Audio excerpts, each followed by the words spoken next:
What's happening? Welcome, Normal America Show, host robnoerr.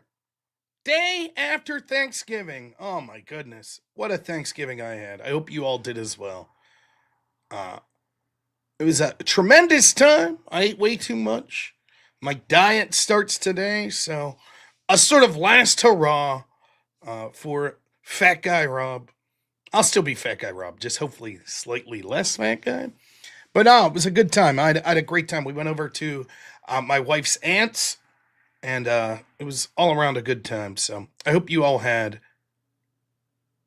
a fantastic Thanksgiving as well. So what's on the agenda today? Well, we'll talk a little about Thanksgiving. We'll do a call-in show if people want to talk about their Thanksgiving or anything like that. Of course, we have the horrible, horrible, horrible attack on the National Guard service members, Andrew Wolf and Sarah Backstrom. Unfortunately, it looks as if Sarah Backstrom finally succumbed to her injuries. So, God be with her and her family. A horrible, horrible situation. As far as we know, Andrew Wolf still fighting for his life. So, all around a depressing moment, particularly before Thanksgiving there. So, we'll talk about that.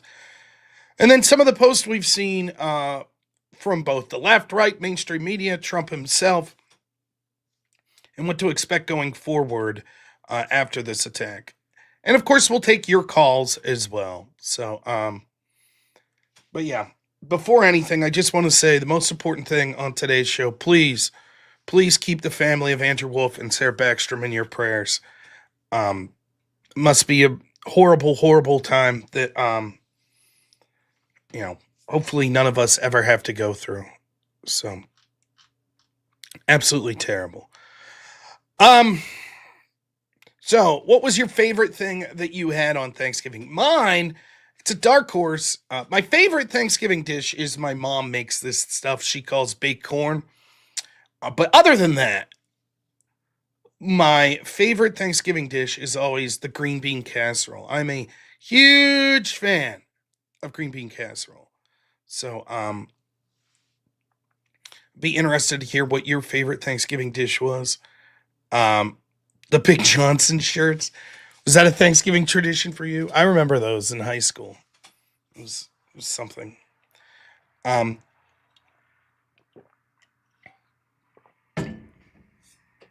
I watched the Macy's Thanksgiving parade.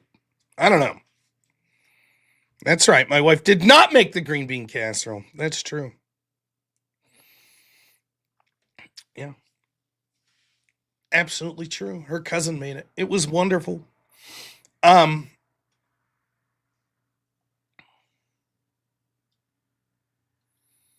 Macy's Thanksgiving parade.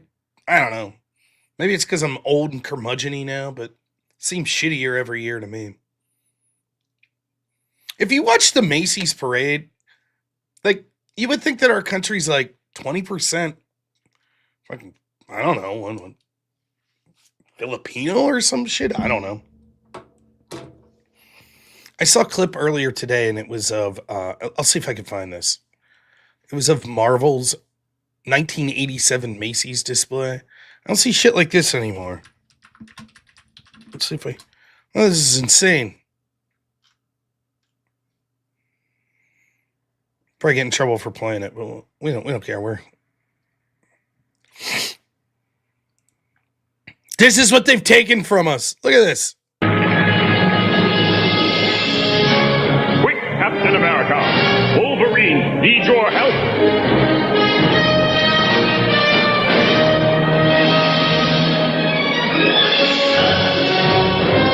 Get him, Cap! I have no idea why the Back to the Future theme's playing. You're through, Doctor Doom!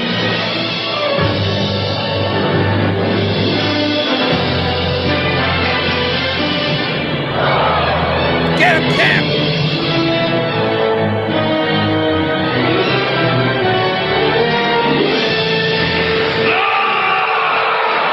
Why is RoboCop there? I don't know. Take over, Power. There's Power Man.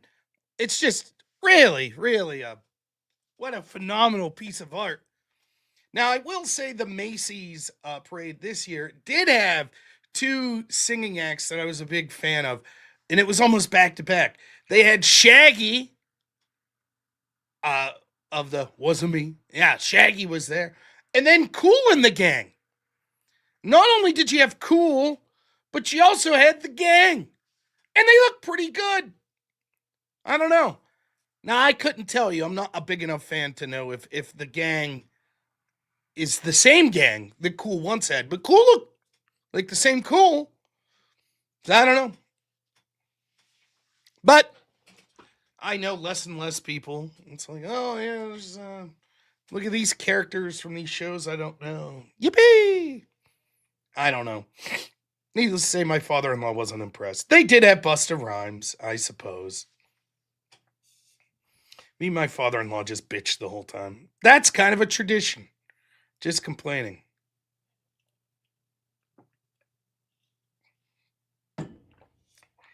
It's nice to just complain about things sometimes. So, oh no, a good day. I think my son had fun too. You know, my son's getting to the age, he's almost 5. He'll be 5 here January 9th. And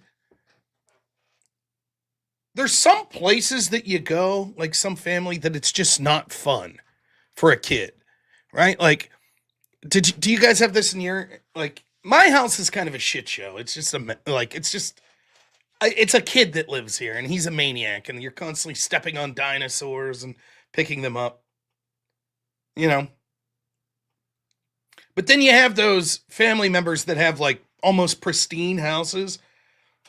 And that's where we were at. Where it's like, you know, a lot of times like holidays are like that. You go to an older relative's house, like a grandparent, an aunt, and uncle. And so the aunt's house we were at, it was definitely like a very nice house. And there's not a lot of toys there and stuff. So I kind of felt bad because we're there a considerable portion of the day, and I'm like, my man's probably he's probably bored. He had a blast. He's like amusing himself. He was hamming it up for all the adults at the table and stuff. So then it's like, 8 o'clock. It's sort of time to leave. It was snowing and it's dark out here. And we're like, okay, let's go. And he's like, no, I don't want to leave. I was shocked. I was like, good for you, Hank. You're very cool, man. He had a great time and he stayed at his grandma's last night. So, good time for that. Also, my mother, it was her birthday Wednesday. And I don't know what's going on. I tried to call. Sometimes this happens with my parents. I'll try to call and it's like they forget how a phone works for like a week. And then they'll be like, oh, the phone was off because they're still using the non-cell phone. And sometimes it'll fall off the charger and then it's just dead. So for like a week, you'll try to call and it'll go straight to like the answering machine. Oh, no problem. Yeah, Trendolin. Like to apologize for stirring shit up with Carolyn. No problem. So it's very interesting. Oh, I'm getting a message. Let's see if it's important.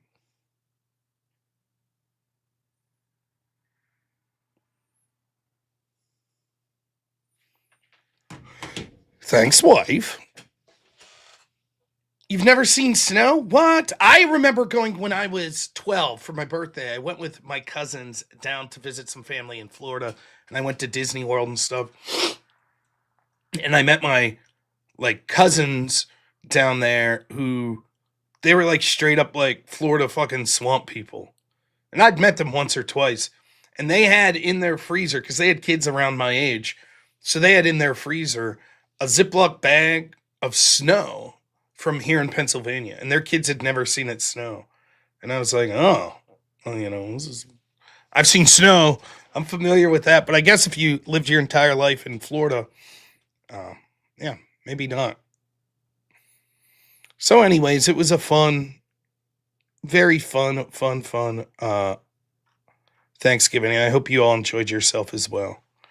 So, all right, we're going to do the call-in show. I'll put the link out here. I do have a story, though, before we get to the super chats. I mean, again, it's weird. It feels weird having a good time, when the families of Sarah Backstrom and Andrew Wolf are dealing with what they're dealing with. But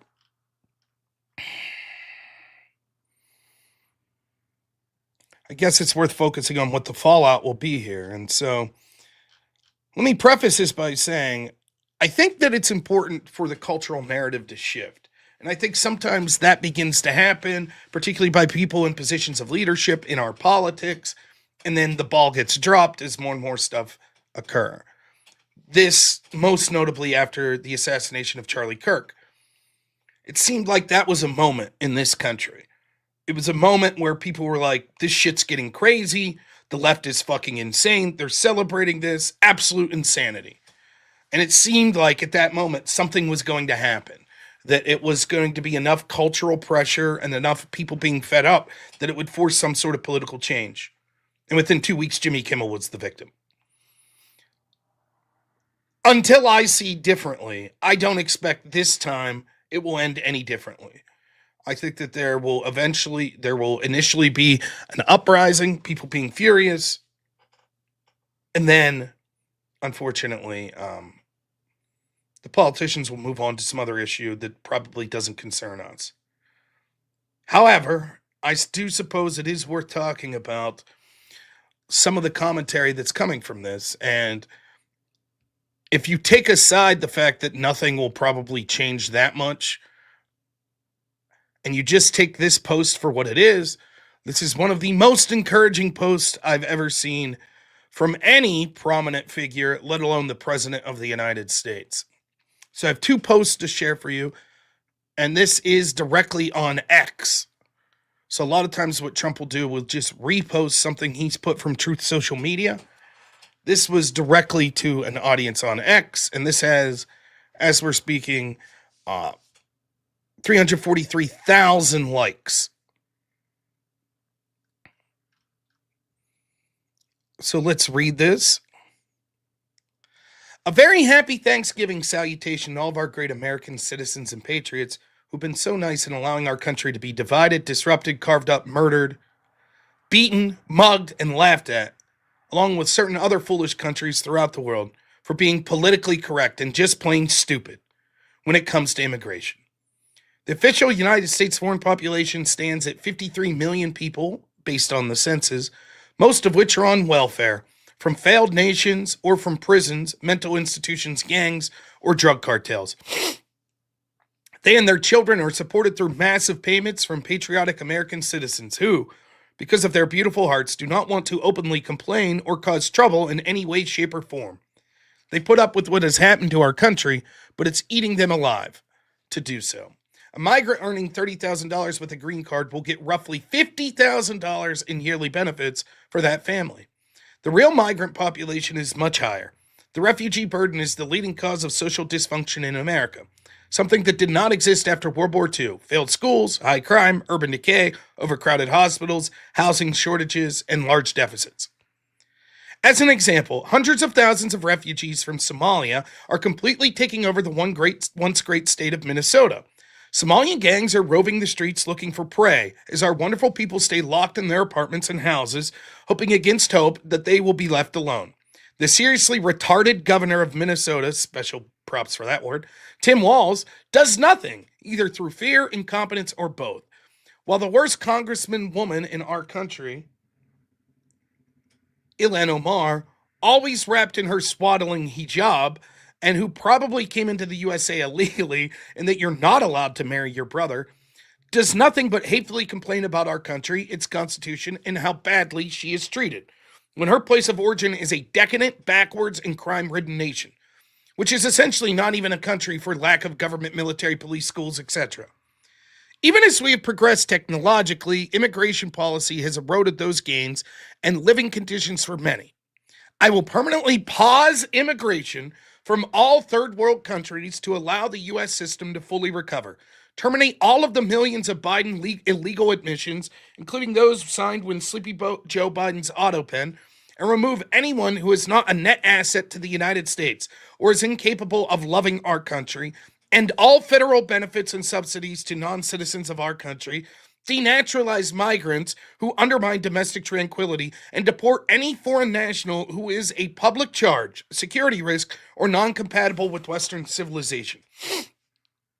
These goals will be pursued with the aim of achieving a major reduction in illegal and disruptive population, including those admitted through an unauthorized illegal autopen approval process. Only reverse migration can fully cure this situation. Other than that, happy Thanksgiving to all, except those that hate, steal, murder, and destroy everything American stands for. You won't be here for long.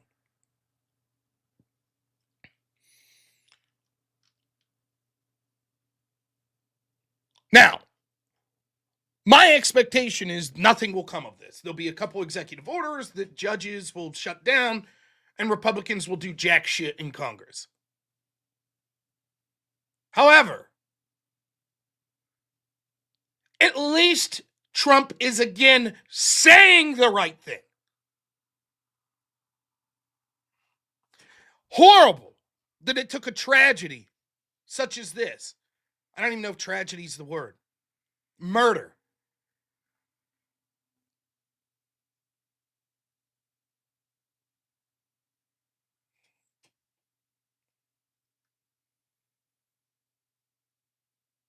Let me see here.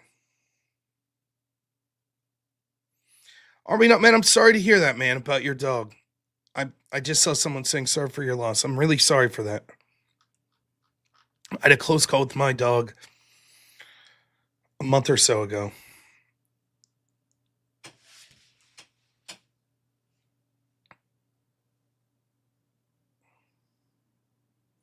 I know the perpetual black pilled.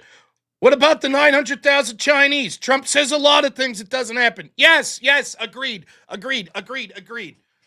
Turn off this and go scream in your room by yourself about how black-pilled you are about everything. Totally get it. Totally understand. We went from Trump running on deporting people, to him starting it up a little and then backing off, then him basically telling his audience to eat shit about the concept of even talking about domestic issues, to now at least saying, get all these motherfuckers out of here. Does that mean that anything positive will come of this? Perhaps not, but it's a better step than it was last week.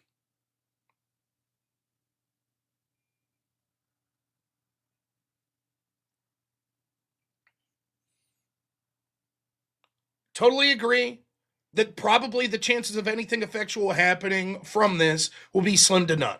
I know the chances without Donald Trump there were zero. The chances of Kamala having mass deportations, zero. The chances of a Jeb Bush or a Mitt Romney having mass deportations or doing anything, zero.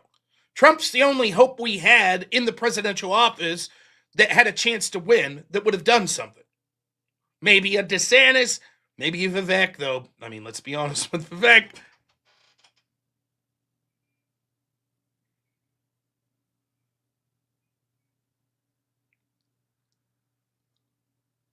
When Trump does something shitty, should we absolutely criticize him? Of course. But the alternative to that, or the other side of the coin, is when he's doing something good, then we should be like, yes! Instead, what we have is huge swaths of people when Trump does something wrong that say, nope, we could never criticize Trump. And then when Trump's doing something right, we have people that are like, I'm perpetually black-pilled, so I refuse to say anything positive about this. I think that Trump uniquely is someone that's malleable enough that could actually listen to his base to small degrees, and he could be moved in a direction you'd like to see. But not if we adapt those two mentalities. We just shit on him even when he's saying the right things, and we say he could do no wrong when he's doing bad things.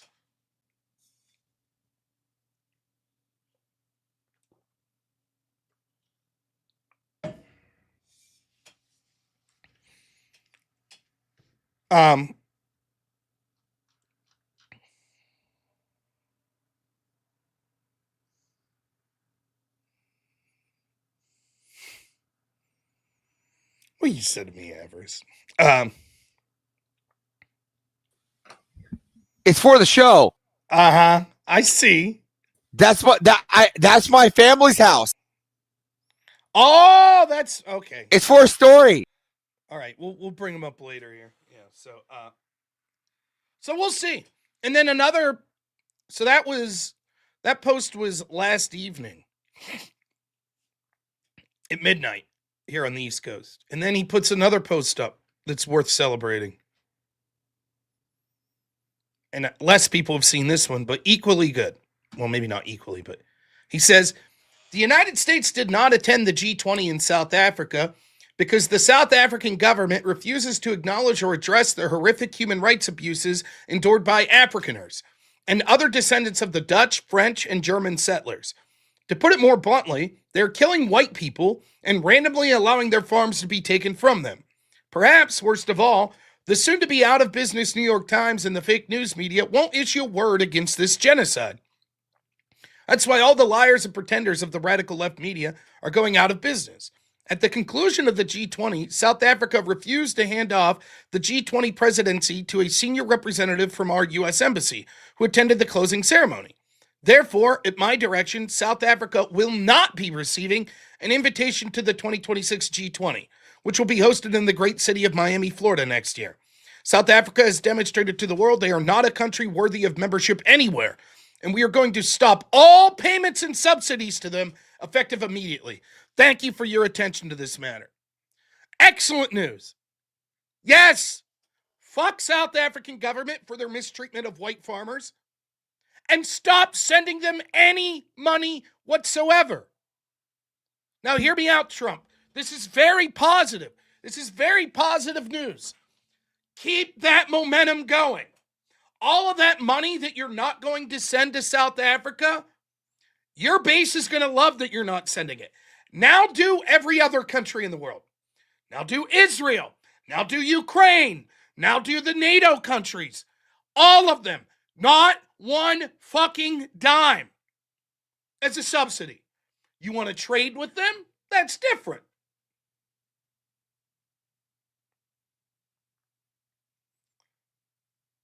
I'm happy that South Africa is being targeted based on their racist, genocidal treatment of white people.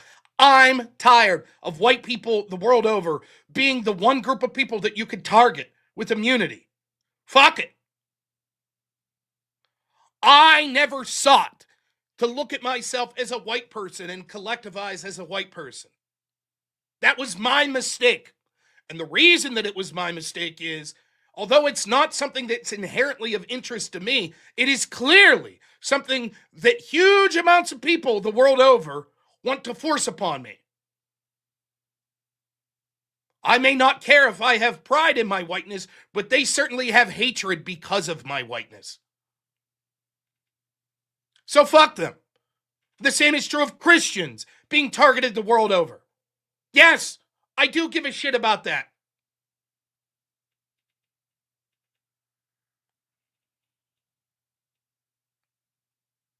I don't want to see any group negatively targeted for genocidal action based on things like their skin color, ethnic heritage, etc. But isn't it interesting that the only groups that we could just ignore are Christian groups or white groups?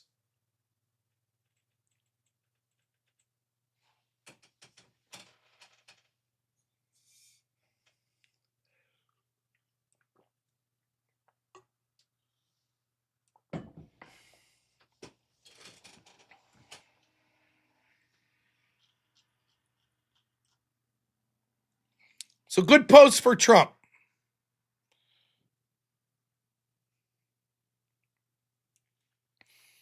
We'll see. Will it just be cheap lip service, or will something actually be done about it? I know where I'd put my money, but nonetheless, worth celebrating when we see that Overton window at least being pushed to some degree. Now, look for the left to come out and, oh my goodness, this is racist. I don't give a shit about your claims anymore of racism. Fuck you. I don't care. The word means nothing to me at this point. There are people that I think meet my metric of what I consider a racist in a disgusting way, like the woman who called in and wanted Rachel Wilson deported because possibly she has like 1/16 Jewish blood in her. Fuck you. I don't dislike anyone because of their racial makeup. But I'm tired of pretending that there's this sort of relativism when it comes to cultures. And that if we mass import people from Somalia, that it's going to be just perfectly okay. Fuck all that.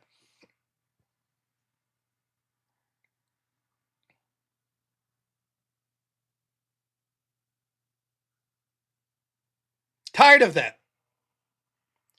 This is not compatible with our culture. And as I was talking to our friend Jason Miernachuk the other day,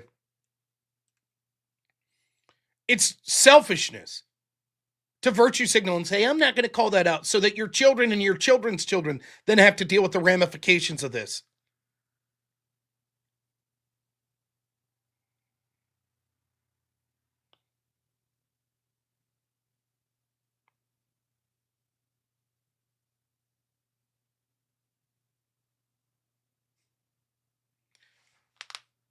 One other thing I want to say before we get to super chats and the calls. There's a big debate going on about who's responsible for this Afghan migrant that shot 2 National Guardsmen. Of course, anyone without some sort of mental issue or bias beyond all reproach admits, of course, the shooter himself is responsible. Does this mean that every person that's here from Afghanistan would do something like this? No. Does this mean I care? No. Send the motherfuckers back. I don't care. Enough. It is difficult to harden my heart to this point. I just don't care anymore. I don't care. I have a big heart. I'm willing to say, yes, we accept people from third world countries, etc., if they meet certain metrics. The problem is the system has been exploited to the point of it being laughable. So send them back. Sorry. And I'm fully willing to admit that there will be a portion of those that we would send back that probably would have been decent people. I'm sorry. Don't blame us. Blame the people that insisted we have tantamount to open borders.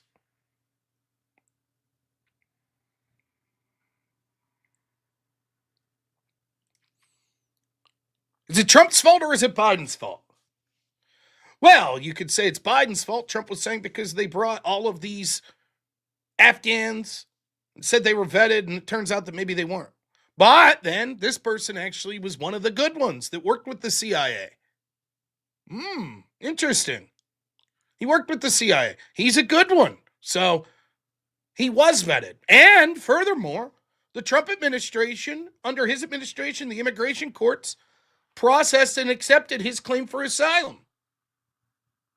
Now, I think that special blame needs to be put on Biden. And here's something that maybe it's just the way I think. Biden's disastrous withdrawal, where he closed Bagram Air Base, then relied on the very Taliban that had just freed ISIS to provide security for a civilian airport so that we could rush all of our assets out. Of course, that literally then blew up on American soldiers and civilians. Because it turns out trusting the very group that we'd been fighting for 20 years to provide security was a mistake, thanks to the disastrous way that Biden pulled out. This resulted in airplanes being loaded by anyone with a pulse. There was no vetting as these people were trying to take the last plane out of Afghanistan. So here's my question. Well, before we get to the question, that's on Biden. That's his administration that made that terrible decision. Now, had we actually kept Bagram open and vetted people as they got on planes to come back, and then left in an orderly manner that wasn't panicked, could this gentleman still have made it in? Of course, he could have. But you exponentially increase your chances to bring in terrorism when a country that we've been told we had to fight because of terrorism for 20 years, we're rushing to allow anyone with a pulse from that country onto an airplane to get back to our country. Exponentially, your chances of someone that's going to commit an act of terrorism increases. Again, if you juxtapose this to how they're taking away our Fourth Amendment rights and supposedly to fight terrorism, it becomes laughable. As always, with our government, the people that are attempting to be law-abiding are the ones that are truly punished.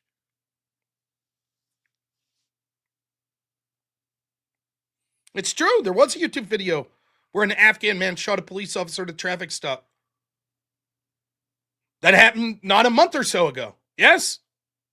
Similar situation. Only that person was dealt with before he caused irreparable harm, like this current gentleman has. Gentleman, fuck him. Loser. Sack of shit.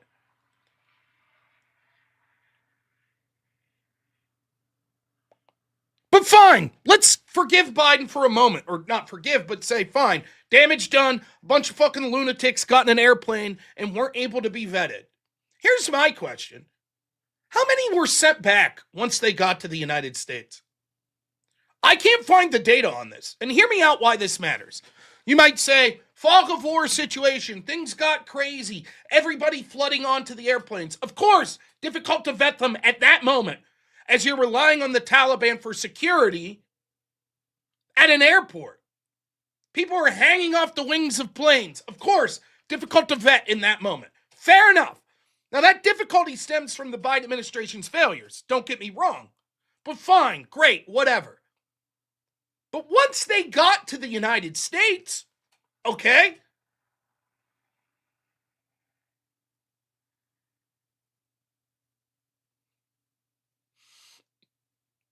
Now, how many were sent back?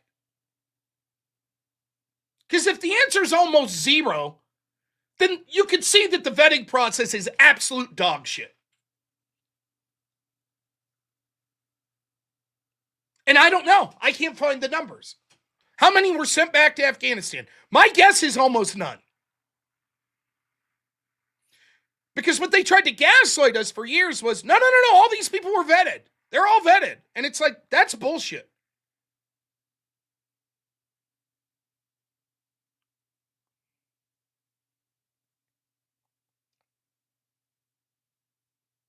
Now,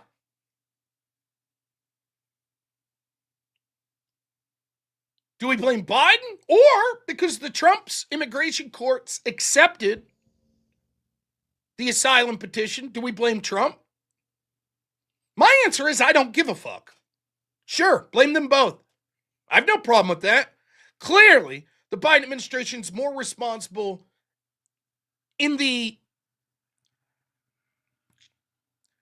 reasoning, or with the reasoning that they made something like this damn near inevitable by mass importing these people due to the disastrous way that the withdrawal was implemented. But sure, I'll cast blame on Trump's courts too. I don't cast blame on either Biden or Trump in this sense. I don't expect them to be like themselves knowing every single migrant. Of course, they appoint judges that are then going to make those sort of decisions.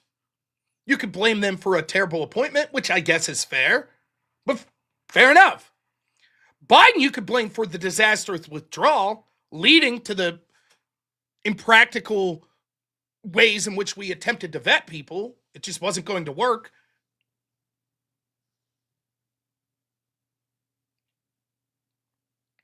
But I have no problem blaming both Biden and Trump in this sense.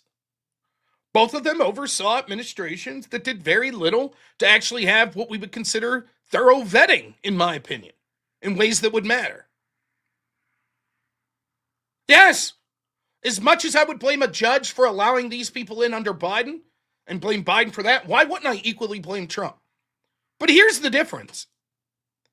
If Trump says, so all the Democrats that are out there today are the lefties that are like, well, Trump, he got asylum under Trump, he got asylum under Trump, he got asylum over Trump.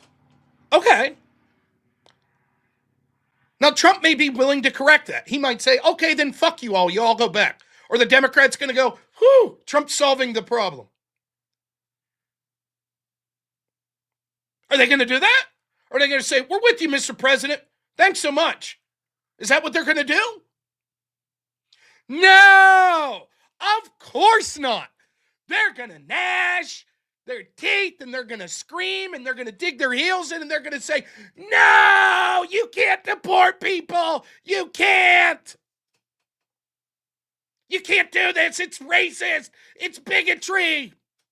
That's what they're going to do.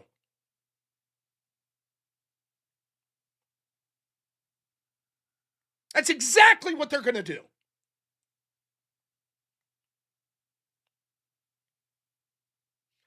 So remember this.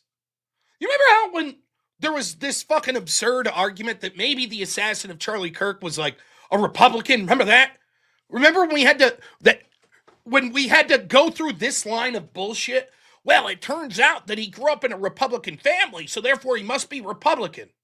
Said people like Destiny, who grew up in a Republican family and now's a fucking bitter Democrat that wants death upon Republicans. Or we could play MeOD, sure. It's nice. No hands in that message coming out. How did I do it? I willed it into existence. But nonetheless, when we had to go through that bullshit, it was like, well, maybe the shooter was Republican, maybe he's Democrat. But the issue was this. Look at the reactions to the murder of Charlie Kirk. Who was it en masse that was celebrating? Who wasn't en masse saying, well, he was a fascist? Wasn't Republicans. It's the same here. The Democrats the ones you see on social media that are like, oh, it's Trump's fault. Here's the two arguments I heard. The first argument is absolutely fucking insane, and that is, well, it's Trump's fault because he had the National Guard deployed in D.C. Now, think about the implications of this. Apparently, this means, and I cribbed this from someone on social media, I saw them say this, either one, Trump should have known he was putting our soldiers at risk by deploying them in our nation's capital, because basically our nation's capital is Fallujah. It's so bad that if you put law enforcement there, they have to expect to be killed. That's how bad our capital city is.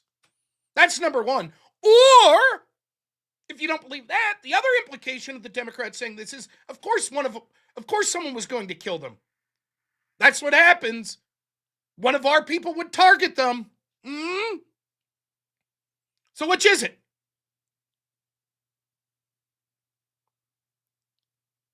Yeah, crime went down after he deployed the Guard. Even people like Muriel Bowser, the left-wing Democrat D.C. mayor, was like,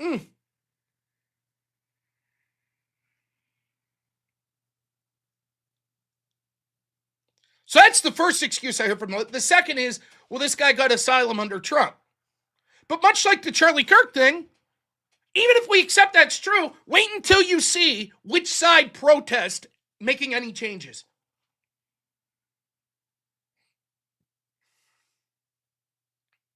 Wait until you see. I'm willing to accept if en masse Democrats would be like, this is Trump's fault, and thank goodness he's trying to change course now, and he's going to start deporting these people, and they're going to review all of the vetting procedures and all the people that were left in here. I would say, hey, good for you, Democrats. I'm with you. I'll accept you blaming Trump for that. And I'm happy that Trump's trying to change it. Great. But that's not going to be the case. You know as well as I do what's going to happen.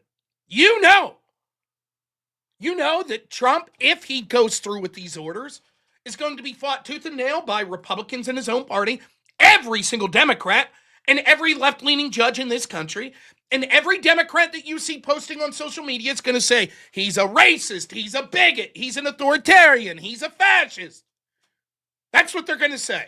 So in other words, they bitch like it's Trump's fault, his team gave them asylum, but that's a good thing. It's a good thing they gave him asylum, and we shouldn't revoke anyone else's. Last thing to say on this. Mike Benz is actually going through the receipts, and he's doing this in a much more skilled way than I do.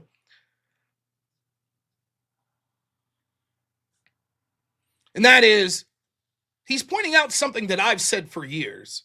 It's just I say it in a very rednecky way. Mike Benz is pointing out almost every time we get mass people from one of these, I'll call it out, shithole countries, it was preceded by a CIA op in those countries.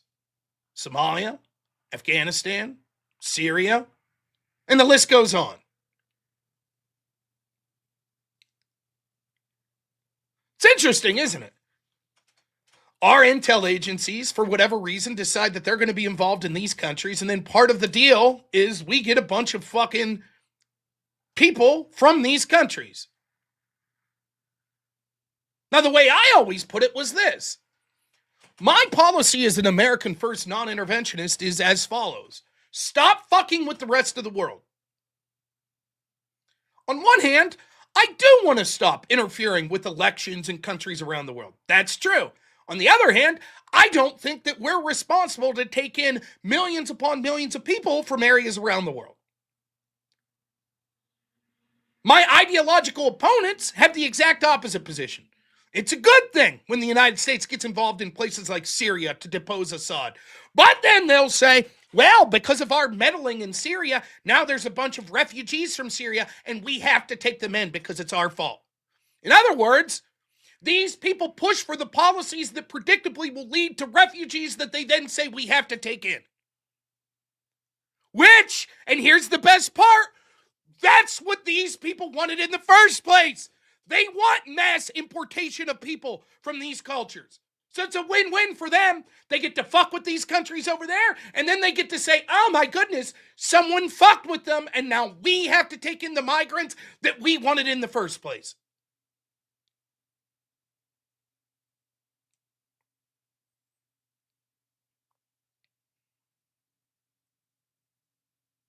That's what happens.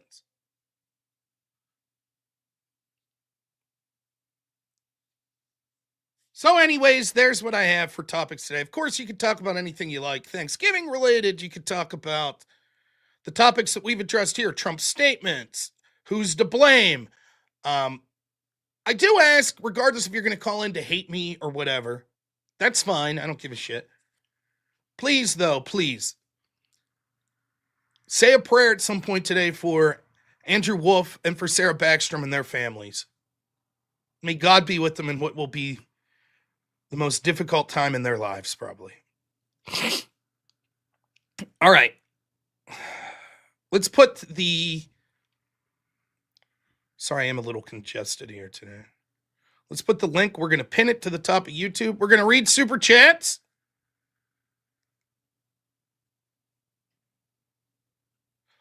Our good friend How Long Nate says, don't be a ninja, hit the like button. Thank you. Really appreciate it, Nate. I hope your Thanksgiving was wonderful. And then again, Nate, for $10 says, good morning, Mr. North. Thank you. It is a good morning. It's technically afternoon for me now, but thank you. Naughty Germ, always amazing. Thank you so much for the $5, man. I really appreciate it. Gorilla Biscuit gifts 2 memberships. Thank you. And Nate gives another $10, says, ice fishing is almost here, at least in Minnesota. I've never been ice fishing. I've been fishing many, many times in my life, but never went ice fishing. It's something that I'll definitely have to do. I wonder, my dad's a big fisherman. I don't know that he's ever gone ice fishing, though, but it would be something fun to do. I'll see if he would be interested in going ice fishing this year. Affit Button, $5, says, I never get to watch the day show since I have a job and stuff, so hell yeah, hell yeah. Also, the right to stop on dinosaurs and Legos is earned. The right to step, yeah. Yeah, my son definitely's got all of his toys. It's constantly like, cleaning up toys, stepping on them. Columrack Talks, $5, says, would like to see you talk to Matt of Kingfield to set all the black fellows straight. I would love to. Send him a message. I'd be happy. I'm happy to talk just about anyone. Our friend How Long Nate again, $10 says, are we not men? My deepest condolences. This is my first holiday since letting my truck dog go after 8 years. Losing a dog is very difficult. And I know this particularly of truckers. I know a lot of truckers, you spend so many hours on the road. Your dog's literally your best friend on those trips. Are we not men? I'm so sorry, man, to hear about the unexpected passing of your dog. Terrible. It really is. Prayers are with you, man. Crusader, 5 gifted memberships. Thank you so much.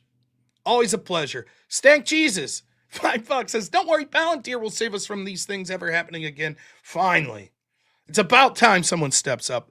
Wade Boggs, $50. Look at that. What a legend. Says, this year I'm thankful for the whip wheel, which was so generously gifted to us by the great and benevolent Lord of the Lash. Hopefully Chair and everyone had an awesome Thanksgiving. Also, what's up, Rob? Happy Thanksgiving. Thank you. I'm glad to be the last thought in that. But thank you so much, Wade. Always a pleasure. We'll play some whip songs at the end. Muted. You muted. Oh, There you fuck. go. That's bad. That's Alvarez's biggest supporter right there, so you know. Wade Boggs. Yeah, he's great. We'll play some whip songs. I don't have a heart out today at 2:30, so we can play some whip songs. Well, good. I got a story for you. Okay. How long, Nate? $50. Thank you, man. Says, the wedding was one of my fears with the brushed exit of Afghanistan. I was concerned that those who had worked with the CIA but were allowed through by the Taliban security would be sleeper agents. Well, here's the thing. I can't speak to this, and maybe someone who's a veteran will be able to speak to this more. I had some friends that did in Afghanistan, right? And the horror of the Afghanistan conflict is basically this, right? It's not that Afghanistan led to more deaths of U.S. service members than other conflicts, but you could point to different conflicts and seeing like the different horror of each one of them. Like Vietnam, like the idea of what was going on there was like, just the elements fighting back against people, the fact that children from your, enemies might come up and blow you up and stuff. It's got to be more like, to me, that sounds more like Iraq, right? That's how, so if you're talking about town and door kicking, that was a very Iraq situation. When I talk to my Afghanistan buddies and Marines, there's only one thing you'll always hear about it, Rob. You ready for this? The poppy fields, right? Well, yeah. The poppy fields. Well, but what I think's the maybe one of the scariest parts about Afghanistan is the entire purpose was that we're training a force to take over for when we leave, right? Yep. And yet, deep down, a good portion of the people that you are training to be efficient soldiers in the evening are literally your enemy. And so you train them they doing gave us go pills, right? So you didn't sleep at night. So you were up because they could slice your throat. Yeah. So now that was just my friends that were soldiers over there that told me about it. It's like, it's so weird, right? Because if you're in a combat situation, there's a sense of brotherhood, right? And the people around you, that's a relationship you could never get anywhere else. That you're in this, nowhere else. That's right. And that's true even if it's an ally from another country. Even if you don't speak the language, that's true. But what do you do if that relationship's shattered because the very person that you expect to have your back is your enemy? And like what that would do to you psychologically. Now, if that's the case for those soldiers over there, that they were dealing with it there, who's to say then if we bring those people back here that they're not going to eventually turn on the civilian population back home? Well, this is why we need to stick in with a new rule. It's called the avarice rule. We don't train anybody that doesn't have potential to make it to middle management. Yeah, I hear you. Let's see. Jermont Play says, as a medic, we trained Afghan medics. Then we survived a green on blue attack. Yeah. And I had a good friend of mine that served over there. We'd spend many a night up late at night, and he would tell me stories like this. And he also told me, he's like, some of these people that the Afghans were some of the greatest people he's ever met as far as risking their lives and their family lives because they truly did believe in the mission. But it was hard to differentiate. And so what do? We bring these people from this area that we know that are culturally...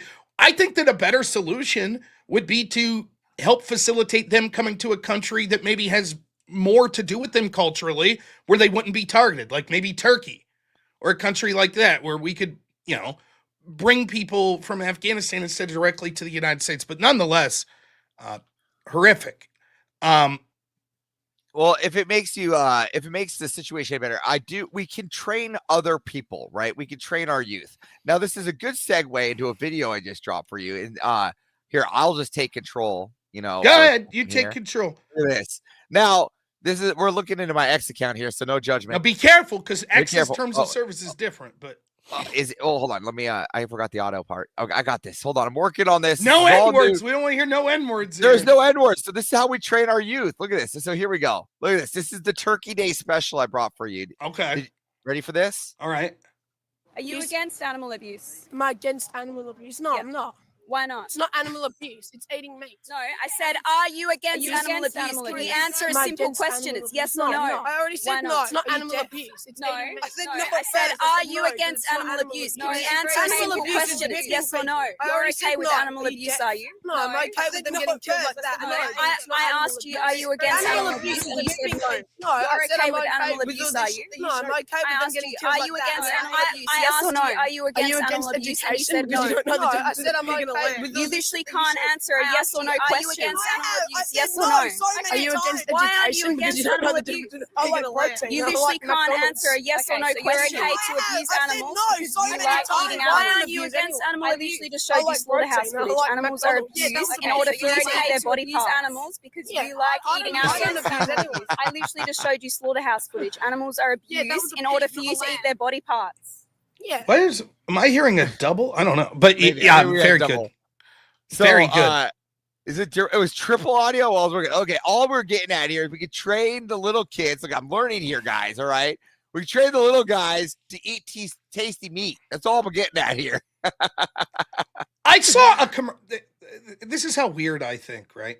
I saw a commercial. So yesterday at Thanksgiving, football was on, like, and it's in the background. And so I'm watching just a couple minutes of it, and commercials come on. It's for some pharmaceutical product. I don't know what it was. I wasn't paying attention, but this caught my eye. It says, how it always say side effects include blah blah blah blah blah blah blah blah. This commercial, though, this is very clever.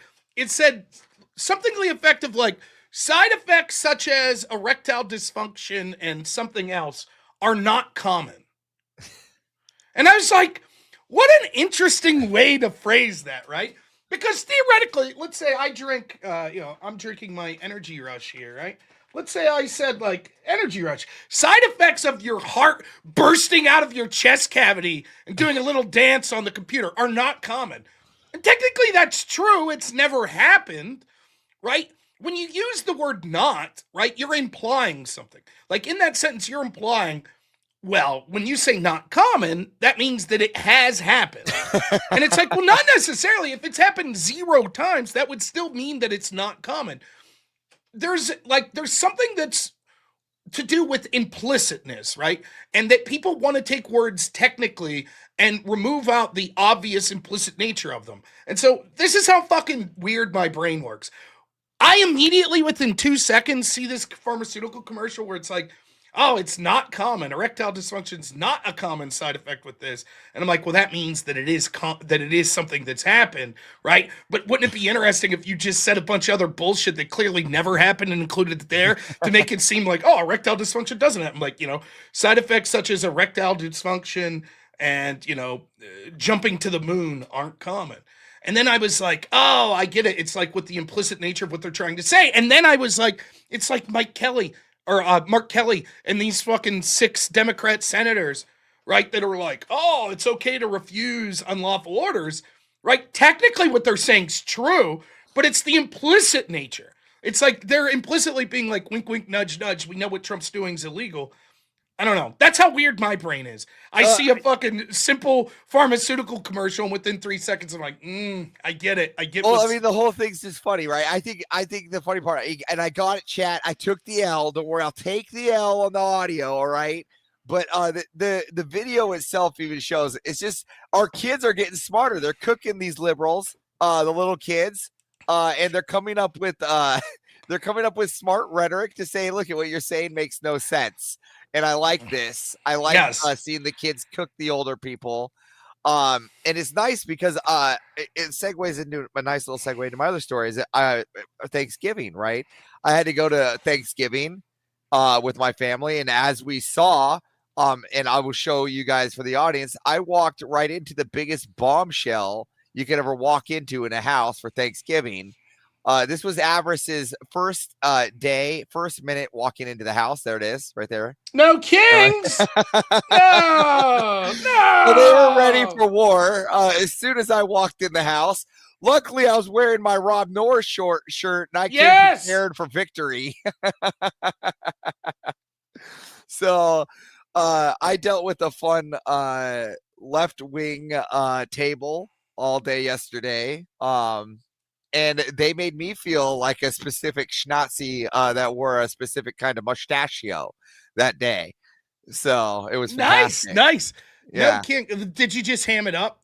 I'd been like, I don't know. I kind of want a king, No, like, so we were kind of. So luckily, great. I had the Foundry in my ear, so I was able to heckle a little bit. I was like, "No kings." How do you explain the people that changed it from no kings to no tyrants? Yeah. What's up with that? It sounds like a king. What's up with that? A king was involved with that. It's absolute shit. Well, I'm sorry you went through that. Everyone in my family's based as shit. There is one guy that's like married to one of the extended cousins that gave me shit on Facebook one time years ago, like during the George Floyd riots about white privilege, and I kind of was like, I felt bad because I too am married into that portion of the family. So I'm like, I'm going to go and it's going to be like awkward. And like, well, I kind of my wife's like Uncle pulls me aside. It's like, yeah, fuck him. You're right. Fuck that dude. I was like, all right. I sent you yesterday before all of this. I sent you yesterday at 7:21 how my day was going. It's not TOS friendly, but that's pretty much how my day was going. Yes, I get it. Well, I love all the ones like that. It's like promise not to get political at Thanksgiving, and then it's just Alex Jones photos in front of turkey. Just like, they're trying, interdimensional, space demon sucking the lifeblood out of children. Like that Alex Jones one where he was like, me at the dinner table. That's how I was. Yeah. It's crazy. Oh, I love that one. All right, I'm gonna caller, so I gotta go to the back. Yes, and I gotta read the rest. Next caller. The super chats have been very generous. We're gonna get to all the callers, I promise. We got Nate. $5 says need 120 people to hit that like button before I give some memberships. Nice. I hit the like button, Nate. So it's not. I me. didn't. There, I just did. That's on you. There we go. Yeah, we're up to 79. Nice. Boom. Stank Jesus, $2 says I hope you're ready for Venezuelan refugees. Oh boy. Yay! Yeah. Don't they bring good? What did Piers Morgan say the other day? They bring good curry. I thought it was coffee beans. Yeah, damn it. When Tucker asked, Piers the other day was like, "What is immigration brought? What did you want changed about like 50s Britain?" And he's like, "Curry. The curry's so good now." It's like, oh my gosh. Hey, chat, listen, if we could come up with if we could come up with a weekend of full dono bar full morning, night, I may just early release you guys on Monday. I may release a new Rob North song coming out. Now listen, be careful what you're promising here, because I'm going to just do a morning show tomorrow. Well, that's still, evening. We fill dono bars all weekend. Yeah, okay. Right? Just so Monday. Saturday daytime show, Sunday night. Yeah, yes. I might give you guys a sneak peek of the next Rob North song coming out. There we go. Nice. Yeah. All right, let's get through these super chats. Clicker, $20 says whips are classified as percussion instruments and used in classical compositions and Western soundtracks. Whip! I promise I'll get to whip songs at the end. We got callers patiently waiting. But yes, I did know that. It's been too long, Rob. It's been too long. That's what happens when you keep us waiting. Joel, $50 says, God bless you, Rob. It's good that people. No, wait, I read that super awkward, didn't I? Because the comma M got me. God bless you, Rob. It's good that we have people like you who are willing to engage in debates and discussion. After Charlie's assassination, I'm done talking with these people. They want us dead. They want to destroy us. They could piss off. Yeah, you're absolutely right. I could not agree more. Immediately, I know people were reaching out to me. There was a panel going on that Destiny was going to be on tonight, that it's Trump's fault that the DC guardsmen were shot. You want to go on? I'm like, not tonight, baby, and not on that channel. Clicker, $20 says the world's strongest whips are made from kangaroo leather. Really? That shocks me. You see, I'm used to playing Castlevania. The chain whip was stronger than it was. Vita, $5 says, from what I could find, less than 10 Afghan nationals were deported back. Especially disturbing since we now know that Biden wasn't vetting properly. Yeah, if that's true, that's insane. And Kokomo, $20.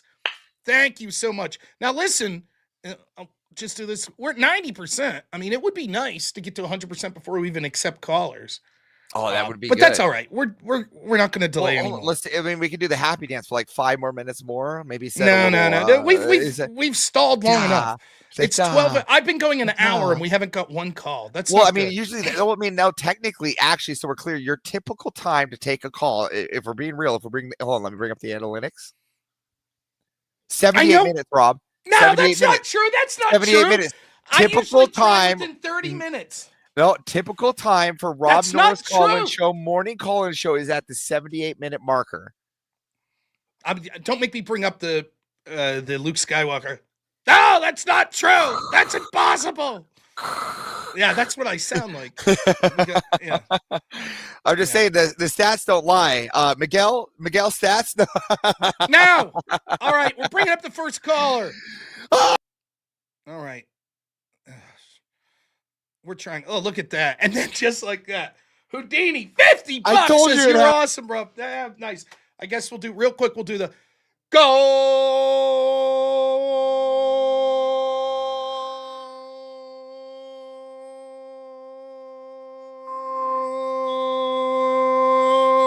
Thank you guys so much.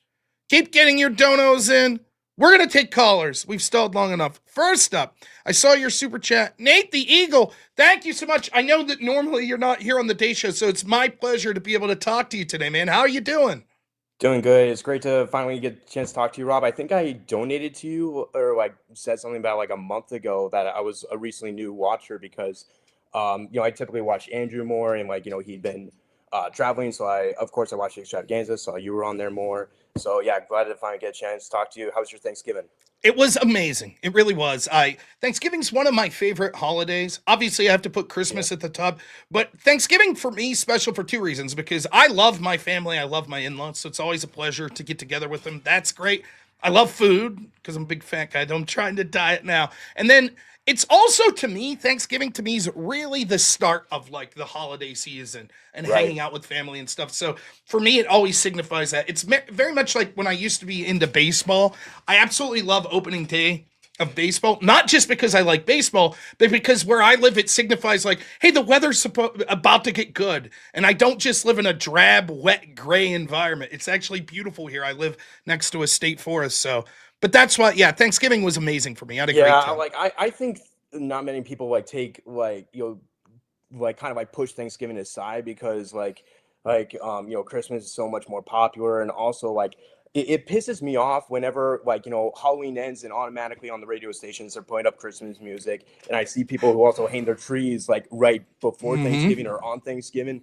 Like to me it's almost because like Thanksgiving is like, if I'm correct, it's like the first national holiday that we have. So in Yeah. history, so We always so we did put our lights up. We started our lights. So we started them like the day before Thanksgiving. yeah, my parents, we have like they at their house they have like LED lights on their house. Yes. So that's a lot easier. But that Well, we're it's like gonna. stickers. That's the It's plan like next year. stickers. That's the plan. We're gonna put the like year-round lights up like underneath the. Yeah, that's what my parents have. Yes, it's very nice. That's what we're gonna do. We'll still put additional Christmas lights, up, but we never put the tree up until after Thanksgiving. So I would assume probably Sunday we'll put the tree up here in our house.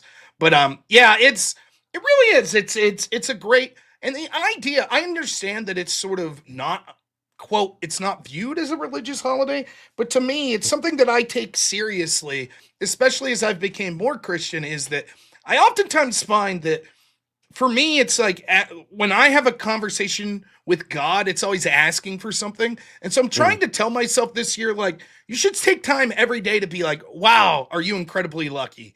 Has Yeah. God given you a lot? And so I always try to take that moment to be like, be thankful, like every day. Yeah, And being so humble is Thanksgiving definitely really, very big. it really, codifies that in a way that I think that hopefully everyone can at least take that day and realize it. So. Yeah, I wanted to also bring up like that girl that Avarice had on his Twitter. I've seen her on it. I've come across social media. I've seen her a couple of times. Her name is Tash Peterson. She's Australian. She is a crazed, I'm talking crazed vegan activist. Like she has literally like gone and harassed businesses and gone arrested. Like she's poured like fake pig's blood everywhere. She's gone arrested a ton of times. She's even filed bankruptcy. Her and her boyfriend, and she has an OnlyFans too. So that like honestly, like her stuff is mental. I'm telling you. Yeah, so this is a true story. I was at it was a concert. It was called Sounds of the Underground, and I was absolutely smashed. So it was like I saw Guar there, Hatebreed was there. I'm trying to think who headlined it, but it was in Cleveland, and it was kind of crazy because when I would go to metal shows here in Pittsburgh, which is the closest city to me, you get absolutely hammered in the parking lot. Out here at Cleveland, like the cops were walking around like hot, like, what's that? You got a beer there? Dump that out. So we went in and, you go to these concerts, price of beer and everything's through the roof, but still somehow I managed to get hammered. And there are these two activists walking around. They're PETA members and they got people signing this petition and they would explain the petition. And it was like, we're against like factory farms and like pigs and chickens being treated like shit. Now I'm sort of in agreement. I think that some of the treatment of animals in these factory farms is disgusting. Yeah. I say that as someone who has no problem eating meat and that's different, right? Nonetheless, I go up because I'm like, let me see this petition. And I read it and it's like, we the undersigned, the following 10 statements, blah, blah, blah, blah, blah, right? And it's like, yeah, the factory farm thing's like number one. And then it says shit like this. were calling for the banning of household pets, like dogs and cats, and like a bunch of other shit like that. And so I start yelling at these two. It's a man and a woman. And I'm like, this is bullshit.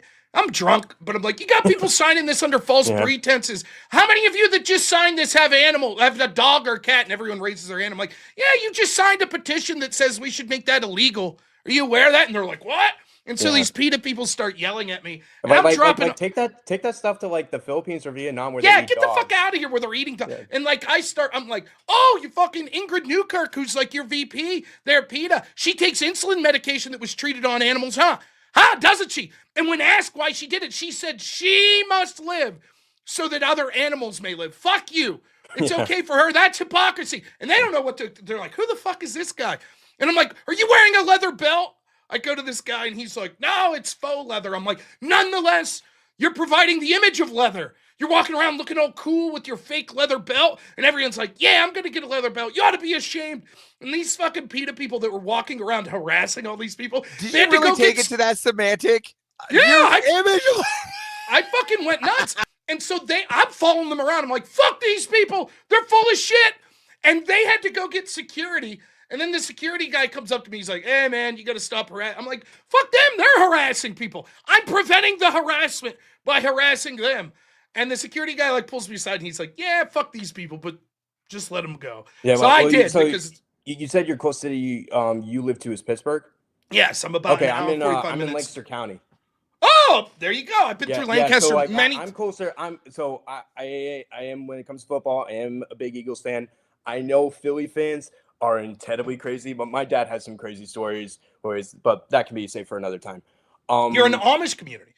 Yeah. There's a lot of Amish that live right here. I argue that it is like kind of this because Pennsylvania was the last state called until that gave Trump the win, and I like to argue that Lancaster County kind of probably helped him out a little bit about it because the Amish voted a lot more this last year in comparison to previous Scott years. Pressler was out there like a madman, he was registering all these Amish people. He actually came to my work and like kind of like it was a little bit unrelated to the election. It was like just about like business type stuff. But yeah, he actually came to my work one time. Yeah, I met Scott several times. In fact, at one point he inquired about buying my neighbor's house. Which was pretty cool because he wanted to move to Pennsylvania because he was spending so much time here so that he could legally vote in the elections, etc. But yeah, I live in amongst Amish community here too. I'm in Clarion County, but there's a lot of Amish that live right next to me, and most of the Amish are pretty fucking cool, man. They are, like especially like the farmers and like they're really great. Seriously, anyone who really wants to get really nice quality furniture. Amish are really great wood makers. Crazy. It's crazy. It's definitely like some of the highest quality furniture you'll get. And sort of like so much furniture now is just like processed in some factory that they're like, some machines cutting everything. You get the Amish shit. It's all natural. It's all one of a kind. It's amazing. Expensive. It can be very expensive, but it's worth it. Their woodworking. I also kind of like, the whole thing with like, what recently happened with DC.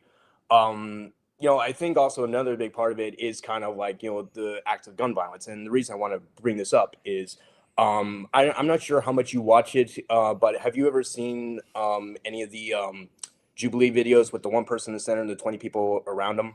Mm-hmm. Yeah, so I've seen. There was one that was just dropped Wednesday. And it was with this guy named Tim Dillon. I've never really heard of him before, but he has a podcast. He's been on MSNBC.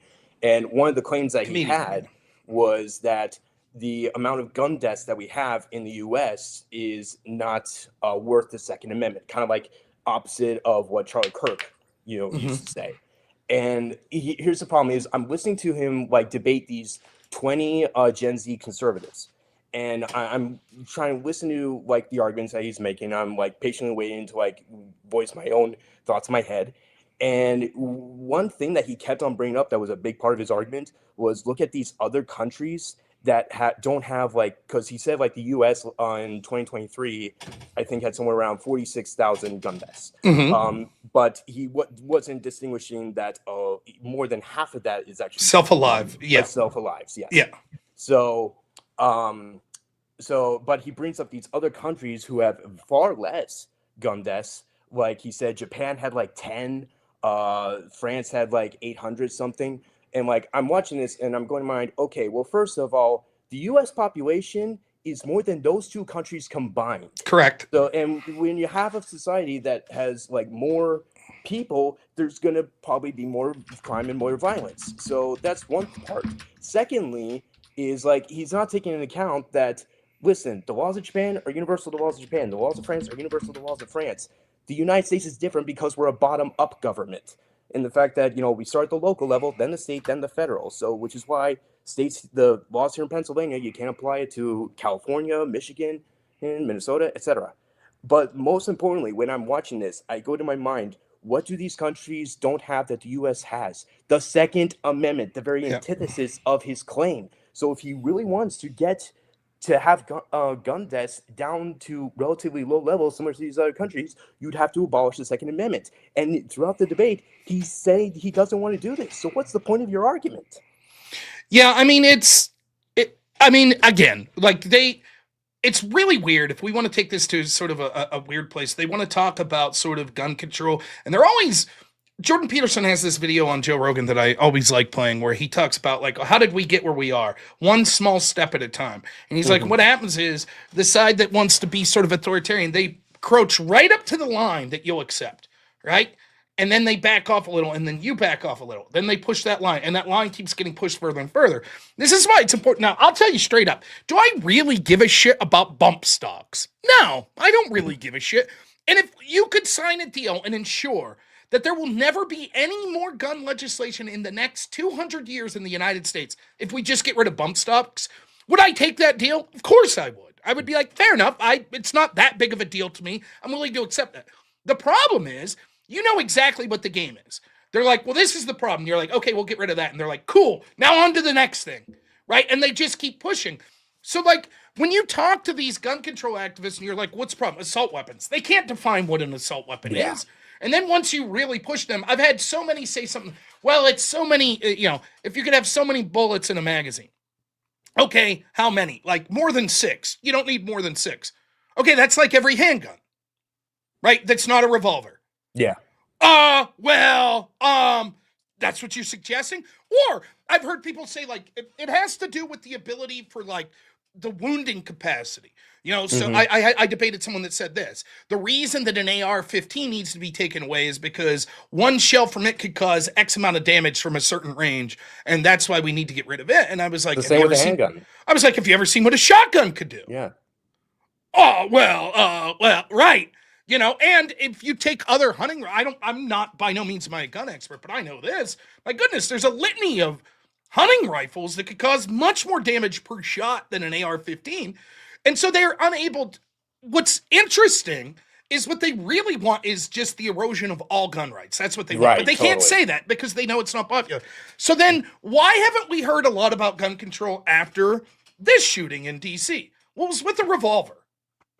Right? So what do you really say? Right? It's like, okay, we're going to ban revolvers? Which is probably the most easily accessible gun there is. It's certainly, when it comes to like low tech, if you make a claim to ban revolvers, then what gun would you allow? Right? Muskets? Like, we just going back to the old, like, is that what we're going to? Back to like Civil War reenactments. And it's kind of funny. So, in Pennsylvania, at least, there's a special hunting season for muzzleloaders. And it's like, I remember my dad going when I was young. I never was hunted with a muzzleloader, but now they make them, like, they're so fucking accurate now. Like, the advancement in muzzle loading technology of guns has actually been through the roof. So the entire point was like, well, you can hunt early with them, but they're very inaccurate and it takes a long time to load them and stuff. Not so much now. You can get like caps and stuff, and certainly they would leave a big exit wound in you if you got shot with one of them. So yeah, it's a joke. This guy specifically, like, obviously I didn't watch this Jubilee, but like these sorts of claims, there's all sorts of different ways that you could parse this. Like, but in general, let me just say this without getting, because I could talk hours about gun control. The left wants to blame the object, and the right wants to blame the perpetrators using the object. Exactly, yeah. And so, for example, they won't have a serious discussion about, like, okay, gun violence is so bad. Where's the majority of that gun violence coming from? Oh, inner city? Like inner city black communities? Why don't we do something about that? No, you can't do anything about that. That's racist. And we need to have cashless bail. or, you know, you could say things like this, like, you know, if we would go back to things like 3 strike laws or stop and frisk, gun crime precipitously declines. Doesn't matter. There was a big discussion that went on X this week. I saw you can't incarcerate yourself out of violence, and then Bukele, right, was like, oh really? In El Salvador, that went from the homicide capital of the world to now one of the least amount of homicides because they decided to treat it seriously. And like, we're going to go after. The reason the Second Amendment exists, and when Charlie Kirk makes this claim, it's because what it represents of your right to defend yourself, particularly against government tyranny. Of course, we understand that inevitably, anytime you have a tool that's capable for causing some sort of harm upon people, there will be a certain amount of harm that's caused. You could use this with automobiles, right? How many deaths exactly. do we accept from automobiles that we say, well, it's worth not banning automobiles? The reason that guns are specifically outlined, unlike automobiles, unlike a bunch of other conveniences that we think are important that we should have the right to, right? Those things aren't specifically defined in the Constitution or in the Bill of Rights. Why is it that guns are? Because our founders understood the concept of tyranny, of a government. And so the argument is we must have those guns, not that we'll ever need use them, but that the mere existence of them and our rights to have them means that it'll be far more difficult for the government to enact tyranny upon us. That's the point. And the reason I always say, like, I probably talk more about the First Amendment than the Second Amendment, but they're inexorably intertwined, because if you don't have the right to protect yourself, then you can't defend your right to speak. And if you don't have the right to speak, then you can't verbalize your right to keep your protection of yourself physically, right? And so if we get rid of the Second Amendment, well, the next thing you know, the First Amendment will be gone, and we'll be the UK, where we're mass incarcerating people because they put memes up that we don't like. That's what's going to happen. UK is cooked. UK is cooked. So like anyone that makes these sort of claims, like they're not going to be willing. They want to get, and the reason is it's quite simple. They want to get rid of the tool to defend yourself so that you, the law-abiding population, is more at ease to be conquered by people that dislike you and by your government. That's what the point is. That's why they want to allow the people to run free that are actual violent criminals, and they think you yourself should be. They want to defund the police. They don't want the police there to protect you. They want you to have your right to self-defense be taken away, but not them. They'll continue to have their private security. They'll continue to live in their gated communities. But the rest of us that live amongst the general population, they say, fuck you. No right to defend yourself and no police to defend you. That's sort of what the point is. Yeah, exactly. That's it in a nutshell. But yeah, if you ever get a chance to like go back and watch that video, like I swear, like I know it's not the greatest debate format because of how Jubilee does with their editing, and I know like Tim Pool's talked about that. But like also with the whole red flags thing, and it's definitely you know, it's not as conducted as compared to a formal debate. But I swear I've compared it to like, you know, a bad ex-girlfriend. It's like, you know it's going to be bad for you, but you just keep coming back to it. But honestly, like this Tim Dillon guy who was in the center, I know the bar is low, but this guy was probably arguably one of the most ill-prepared people ever, because his other claims that he had, one was that ICE has become fascist and needs to be abolished. I mentioned the gun one. The third one was that another one was that blue cities are run better than red states, that's a false comparison in my opinion. And the last one was that Trump is anti-American. Like, and yeah, this guy was probably one of the most ill-prepared people. Like, even though unfortunately I don't think the Gen Z conservatives didn't do as great either. But yeah, it was. Well, I'll just say this: I will not be covering that, and anyone who's a streamer knows why. Jubilee, more than any other place, will strike you every fucking time. If you cover 5 seconds of their video, they'll strike you.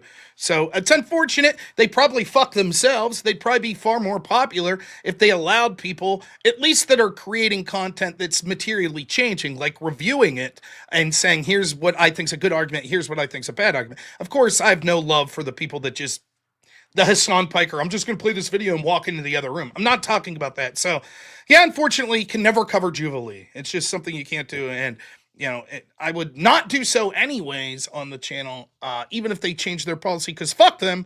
and I want to give them no credit whatsoever because of their aggressive striking policies. But yeah, Tim Dillon sucks. I think he's a bulwark type guy. So, and we got better political reviews right here on Normal America. there we go. There we go. Yeah. So, I all also right, see hey. like there's someone there's someone in the chat asking if I'm autistic. I actually was diagnosed with Asperger's when I was 6 years old. So There you go. who cares? I don't care. Yeah, I don't we're care. all a little autistic. I don't keep it as a label. I don't whether I'm autistic or not, Asperger's or not. I don't care. Yes. Yeah. Who gives a shit? Just good. Wanted to call in. Thank you for so much that you do. Also, one last quick thing. Can you kind of like better explain for Word War? Kind of like the difference between the different tickets I'm seeing. I know there's the silver, the gold, and the platinum. I'm debating whether to get the gold or the platinum. You should get the platinum. I'll explain why. Right. So,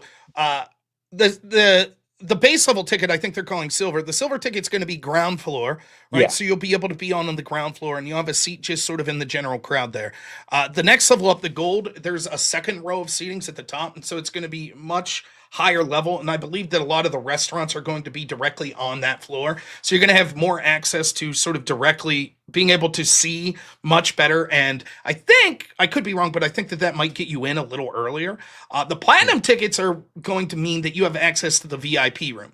Now, the VIP room's got its own bar. That's where everyone that's participating in the debates is going to be hanging out for a large portion of the day. And I believe that it is that we are sort of telling the people that are participating in the debates that there's going to be a cocktail hour that they're supposed to show up to. So that'll be in between the undercard debates ending and then the main card.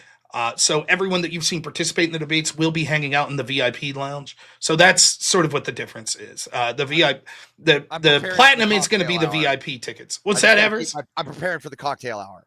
Right. Everest will be in the VIP level. With the pinky up. Pinky outs. Or maybe we're not selling it. Oh, so you mean if I don't get VIP, I might not bump into Avarice? Maybe. That might be. But yes, that's in general. Now, they might be adding new things to the levels of the tickets, but that is the base of what they're talking about. So if you want to be able to get in to sort of the VIP room, it's going to require the platinum ticket. It's going to be wonderful. Yes. It's going to be a great time. Yeah, I haven't bought anything yet. I'm still kind of like debating it because, like, I technically live closer to where it's going to be than you are. But yeah, I just need to like figure out kind of like travel plans and where I'm going to stay. Also debating, but back and forth between the gold and the platinum. I know Andrew, he'll probably say some more things in the future. I'm also now just to be clear, like here's Andrew's involvement in the project and here's mine. Right. Like I'm definitely working with it and I'm behind the scenes, but when it comes to big breaking things like that, I'm going to leave Andrew and Sam Tripoli's teams sort of talk about it. But hopefully this week we're going to be starting to release some of the people on the card that are actually going to be debating, so people will have more of an idea. But I just want to let you all know that you should rush out and buy tickets now, because once the names start to get released, let's, for example, say, and I'm just going to throw a name out there, and I want to, from the bottom of my heart, tell you, if this person ends up being on the card, it's totally happenstance because I haven't heard any possibility of this person. But let's say that a person like Hassan would be one of the debaters. He's not. So here's what happens, right? If Hassan is one of the debaters, you know what will happen. Hassan's audience is going to buy up the tickets, right? Yeah. So once we start announcing the people that are going to be on the card, particularly those VIP tickets, they're going to be gone like that. Because the people that we're talking about are going to have big audiences, and their audiences are going to be like, I want to buy those tickets. And the people that are debating are going to start promoting it and being like, I'm debating so-and-so at Word War, January 10th. And so once that happens, tickets are going to start going very fast. So I encourage people to purchase those tickets now. And then because if you wait, I'm not saying you won't be able to get a ticket, but there's always a chance because there is limited seating. And let me tell you this from experience. All right. There's no Andrew Wilson party like a platinum Andrew Wilson party. That's all I'm saying. You know, I mean, I haven't met any of you guys yet, so I'd love the opportunity. Yes, it's going to be a lot of fun. It really will. Also, like, there's a friend of mine.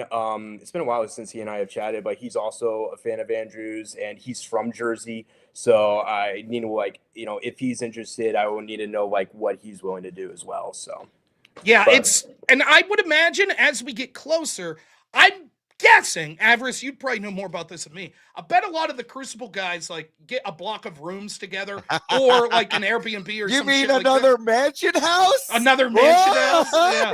Yes. So Yes, we are making another mansion house. Yes, it's in the works.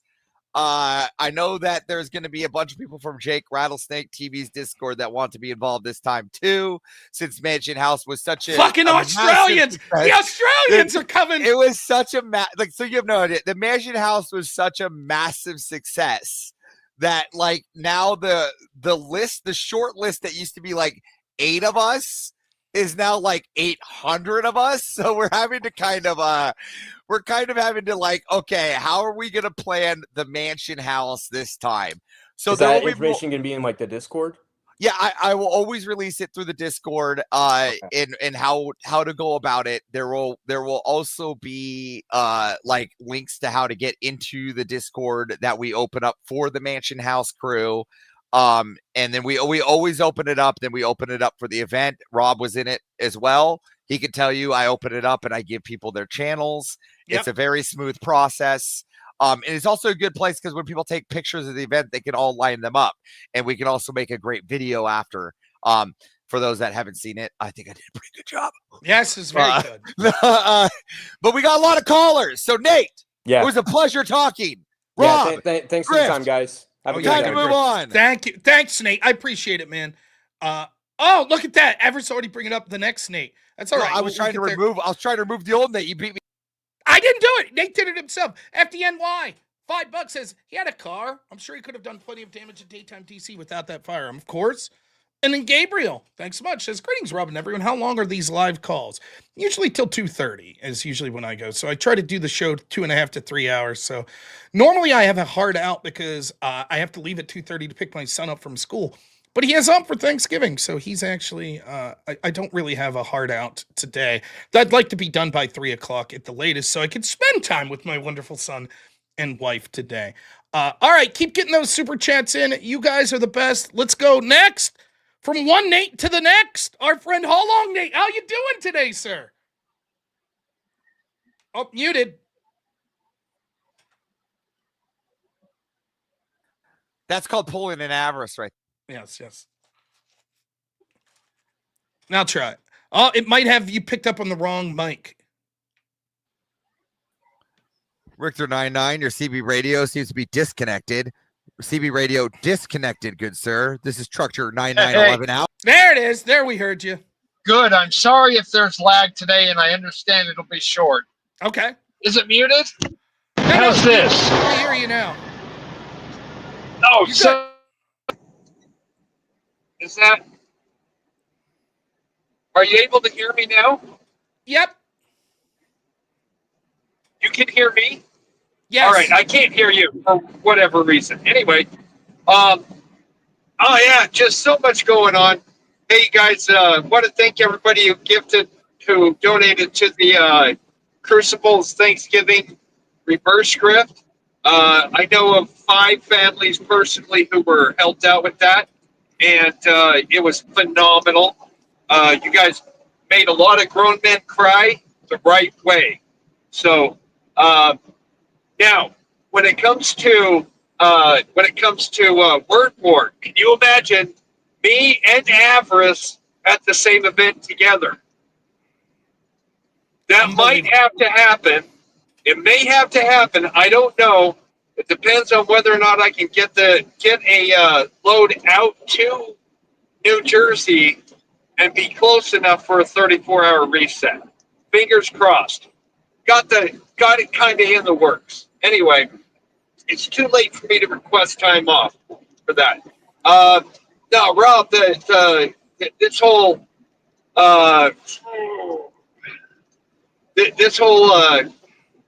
our soldiers being shot on our ground on American soil. This has a lot of my friends and family members really extremely torn up. Need to remember to check in on your veteran friends here over the next few weeks. Let them know you're thinking about them because there's a lot of PTSD flashing back on this. and there's some people that need some help. Get those likes up above 200 for my gifted memberships. I'm out. Thank you, Nate. Always a pleasure, man. Always a pleasure. I know you can't hear me right now, but yeah, it's definitely. Listen, I have the pleasure of knowing a lot of great veterans. I never did serve my country. I want to be clear. There are people that serve that never saw combat and probably intended that they would never see combat. I don't give a shit. Anyone who signed up to serve in this military, or for that matter, obviously in the United States, I consider military service amongst my fellow citizens to be the gold standard and the highest that I appreciate it. But no matter what, even if you honorably served in other countries, I think that you're an amazing person. I really do. And it's one of the worst things that I see in this country, that we sort of disregard, the pain and sacrifice, particularly that combat vets have gone through. And, I know at least two people in my life that are combat vets, that it really has taken a toll on them. And they're some of the greatest people I've ever met. And they're braver than I'll ever be, and they're stronger than I'll ever be. And it definitely is worth reminding yourself that, hey, reach out to a vet and just let them know that they're loved, that their service is appreciated, and they're some of the greatest people that you'll ever meet. To be able to be so selfless as to put themselves on the line for a country just lets you know the kind of people that they are. So God bless, Nate. Really appreciate this teddy bear confuse you. He calls in and checks on this combat vet every day. That's right. Don't let him confuse you. He's a big old soft. Yes. Avarice, one of our combat vets. That's amazing. It really is. So, no, I do thank and appreciate all of them. All right, let's keep the super chats coming in. Next caller, though. I'm way excited for the next call. I know you are. I know. He's one of my favorites. Now, here's the thing, though. Both with Nate last, hold on, Nate, and with this caller, I have to be quiet because sometimes my voice picks up on their microphone. Real quick before we get to him, Bale Factor, how you doing, my friend? $5 says Schrodinger's shooter. If he's white, blame MAGA gun owners. If brown, well, it was good, actually, fascist. MSDNC, totally agree. All right. Our good friend Miggy, how are you doing? How you doing today, Miggy? I hope you had a tremendous Thanksgiving. Oh, I did. It was quite a hectic day yesterday. I went over to my family's house and all that. I think it was like almost 25 people there yesterday. Wow. Now I woke up yesterday morning before I went over there. I was like figuring out why the hell is why the hell is so cold? Turns out my brother decided to turn the AC on and lower the temperature down. When I looked at the thermostat, it was reading 59. I'm like, are you serious? So I had a similar story, not a thermostat, but my office here's upstairs, and there's the guest bedrooms right across the hall.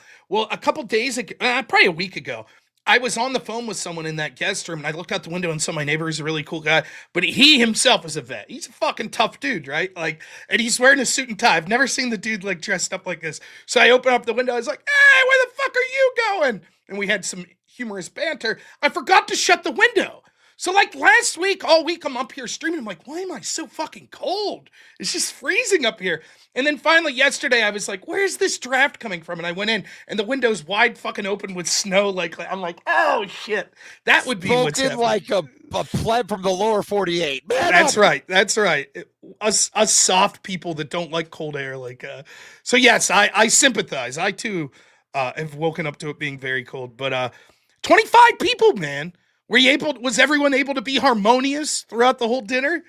Yeah, pretty much. So, no problems at all. So I guess everything worked out fine. But we just still have to leave early because deers are coming out early at that point. Yeah. So yeah. So here's a stat. I guess I didn't find anything else today when it comes to political wise, but hurricane season is coming to a close. So here's the hurricane season stats. We had 13 named storms to finish for the season. Only 5 of them became hurricanes, and 4 out of 5 became major hurricanes. And the 4 out of 5 of those major hurricanes, and so 3 of them were Category 5s, making the first time since 2005 we had more than 2 major hurricanes, or 2 Category 5s. There have only been 6 other years that featured at least 2 Cat 5s. Just getting a Category 5 is extremely rare, but to have 3 in one season is quite insane. The only other time was 2005 to have 4 Category 5s. And this is also another crazy stat. This is the first time ever that we featured 2 hurricane seasons in a row that featured a hurricane that had a barometric pressure at 900 millibars or lower. And that was Milton last year that came into Florida, and Melissa this year.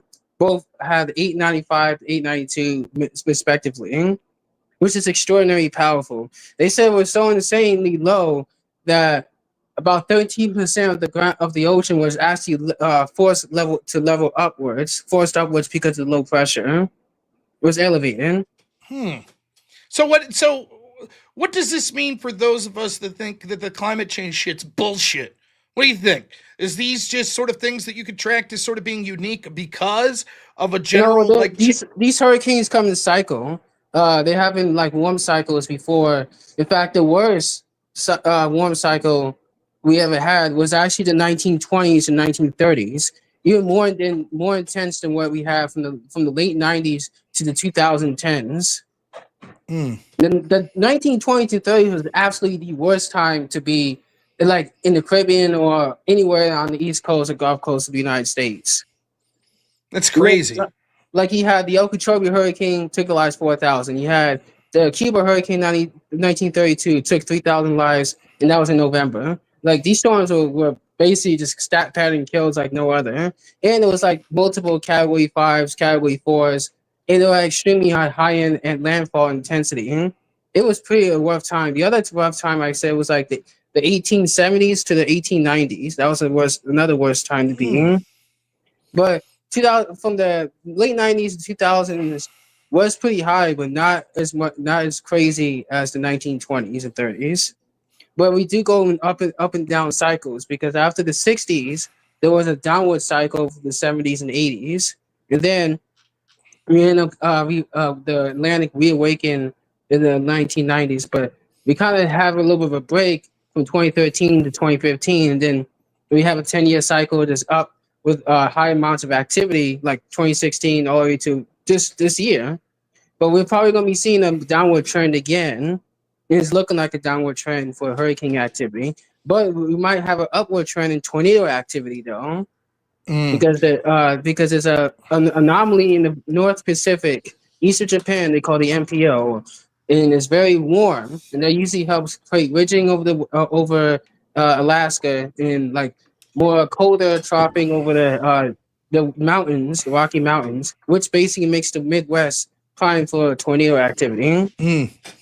Yeah, it's very interesting. Like I always grew up thinking like, because the big hurricane, I'm 41. I remember hearing about Hurricane Andrew. That was a big hurricane that was like the big scary one that I heard about growing up. And I don't know why. I don't live in an area where tornadoes are that bad. They exist, but there's never been anything super devastating. So I always had this like misapprehension that like tornadoes were just so much weaker and less forceful than hurricanes, until I drove through the city of Joplin when my brother-in-law was going down there to work when he graduated high school, and it was devastating. I couldn't believe there'd be like entire strip malls that were flattened, like absolutely. And so like up until that point, I was always just kind of like, Mind you, Joplin was an EF5 rated for 200 miles per hour plus, because it's a hospital that was shifted off its foundation by about a couple of feet. They had to tear down the building eventually because it was rendered unusable. But it's hurricanes and tornadoes are both just devastating, but in different ways. Tornadoes are more concentrated, and sometimes when you get a large tornado going through a city, it can be extremely devastating. In the South, though, they get a lot of those long trackers that can go probably like 50 miles longer or so for track. And I mean, Pennsylvania have seen its fair share back in 1985. Remember, I told you had that one tornado track for 71 miles in Michigan State Forest, and it was one of the largest. And sometimes it doesn't matter where you live at. Violent tornado is going to occur anytime and anywhere. There was actually one violent tornado that occurred in Yellowstone, 1989. Hey, Miggy, I just wanted to put out there for you, just so everybody knows in the audience. Make sure, if you guys haven't gone out there, because he's really humble about this, make sure to pick up Miggy's new book, The Farmer's Almanac with Hurricane Prediction. Oh, yeah. All right. It's out there at a store near you, written by Miggy, The Farmer's Almanac with Hurricane Prediction. All right. By Biggie himself. Go ahead and get your copy today.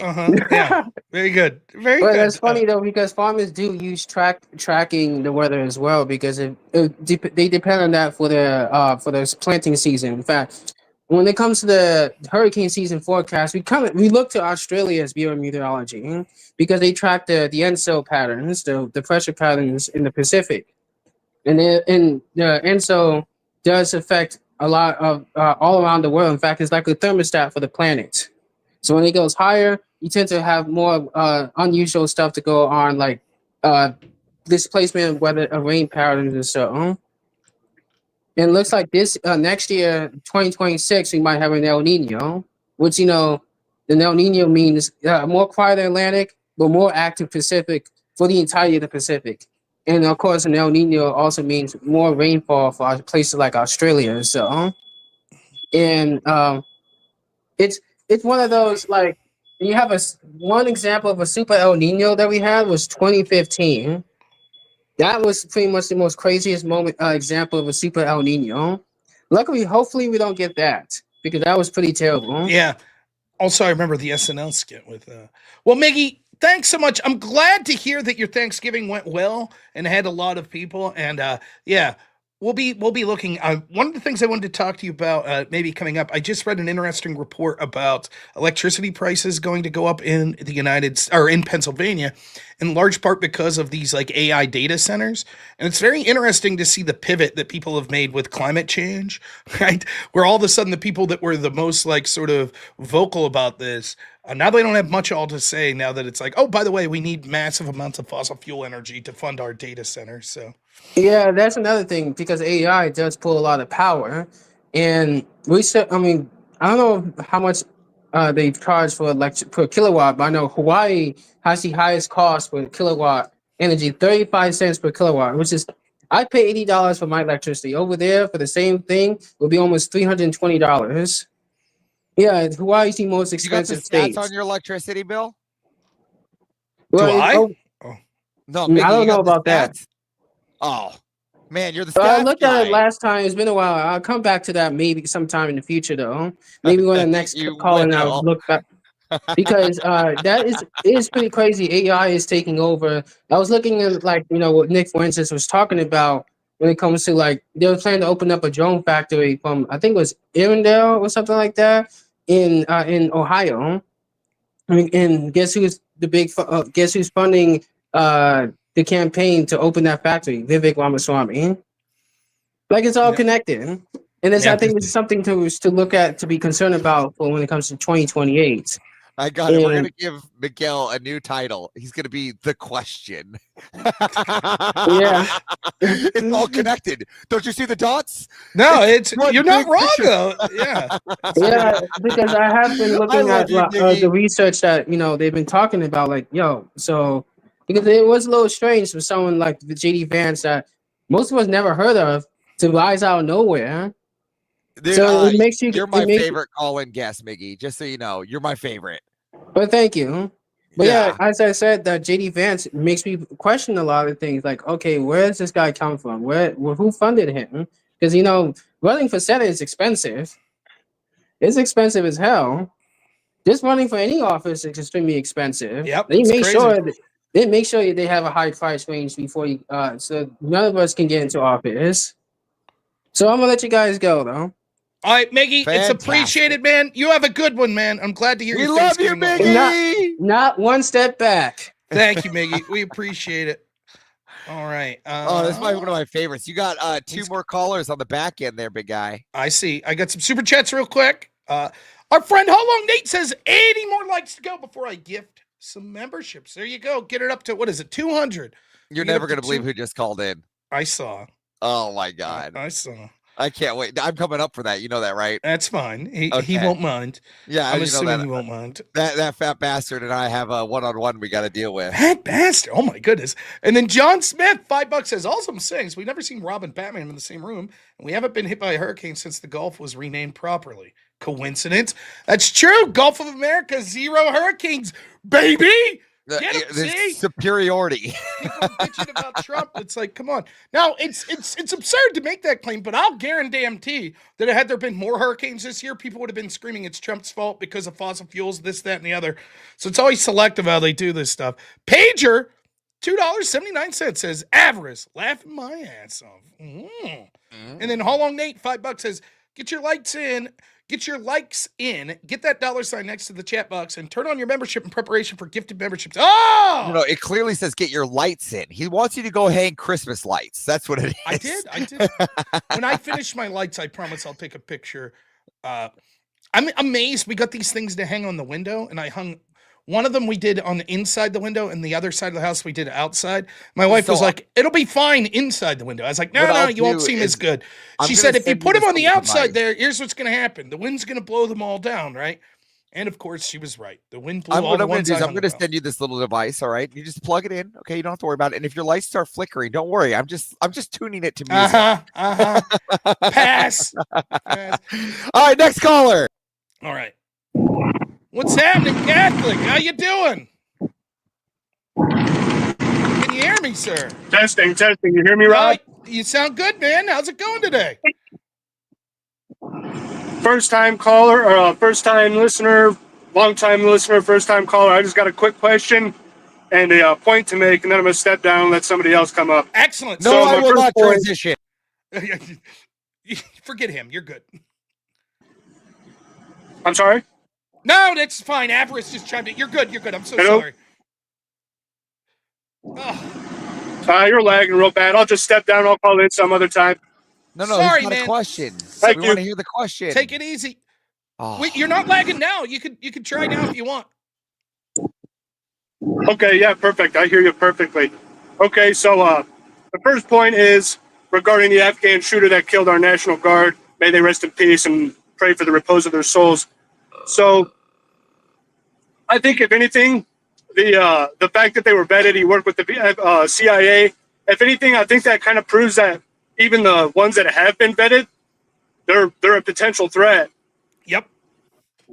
So I mean, I saw somewhere, I haven't been able to confirm it. He had a wife and 5 kids. Haven't been able to confirm that, so don't take my word for it. And my question is, like, what's our recourse here when the government's not going to get rid of these people, and these people are they're killing our National Guards, they're killing our public speakers, they're committing crimes in the streets en masse. Yeah, I'm not quite sure where we go from here. All right, well, I'm going to step down. Thanks for listening. Thanks for having me up. God bless you and your family, Rob. Happy holidays. God bless you. Be safe on the road, man. I always love it when our truckers call in. Yeah, thanks so much. I'm honored that you called in. Yeah, where do we go? Well, one, you start pushing politically for primaries. That's the most important part. Clearly, the Democrats don't give a shit. Now, here's the thing. Trump's message of mass deportations is a popular one in this country, particularly from new people like this that come from countries that show that they have a propensity for people that don't get along with us culturally or that are terrorists, flat out terrorists that will attack people. So the big impediment to this is going to be that we have to continue to pressure Trump to not lose sight of that mission, and we need to get out the Republicans that absolutely want these people to come in. For example, the Wall Street Journal immediately swings into action. That's supposed to be this conservative newspaper, swings into action almost immediately. It's like, hey, let's not blame the rest of the Afghans. They need to stay. Screw all that. We need to start pushing heavily for deportations for people of these countries that culturally don't line up with us. That's what needs to occur. And that also means pushing for people to primary the worst of the Republicans in these areas. As far as what we as individuals could do outside the political process, it's unfortunate to say this, but not much. Balkanize, get out of as many areas where these people are as possible. Minneapolis is basically lost. It is now going to become just a Somalian country. And that's what is in store for Minneapolis. It's terrible. It's a beautiful area up there, and I don't know what to do. Unless you could convince the swaths of people that were domestic there to start voting for their own interest and against the interests of these Somalian immigrants, then nothing's going to change there. And so the best you could do is balkanize into areas with people that are like-minded to you, that hopefully you don't sort of have to deal with these people that are so culturally maligned with the United States and that are likely to commit these acts of terrorism. But there's really nothing you could do to limit your chances to zero.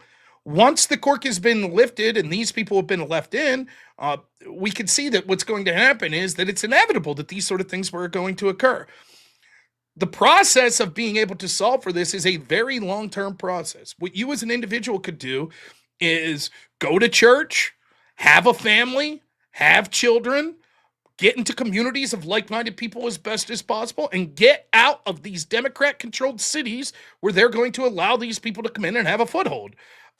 It will take generations at this point to be able to start to undo this, and no one wants to hear that answer. But that's how complacent we have been in this country, to allow even... We have one party in the Democrats that completely want open borders so that they can have demographic change in this country, and we have another in the Republicans traditionally that wanted cheap labor for their donor class. Both of them want a system of globalism where we erode national identity. They have been enacting this plan for generations, since at least Reagan. Actually, if you go back to the 60s, actually before that, and it'll take that many generations in order to reverse this trend.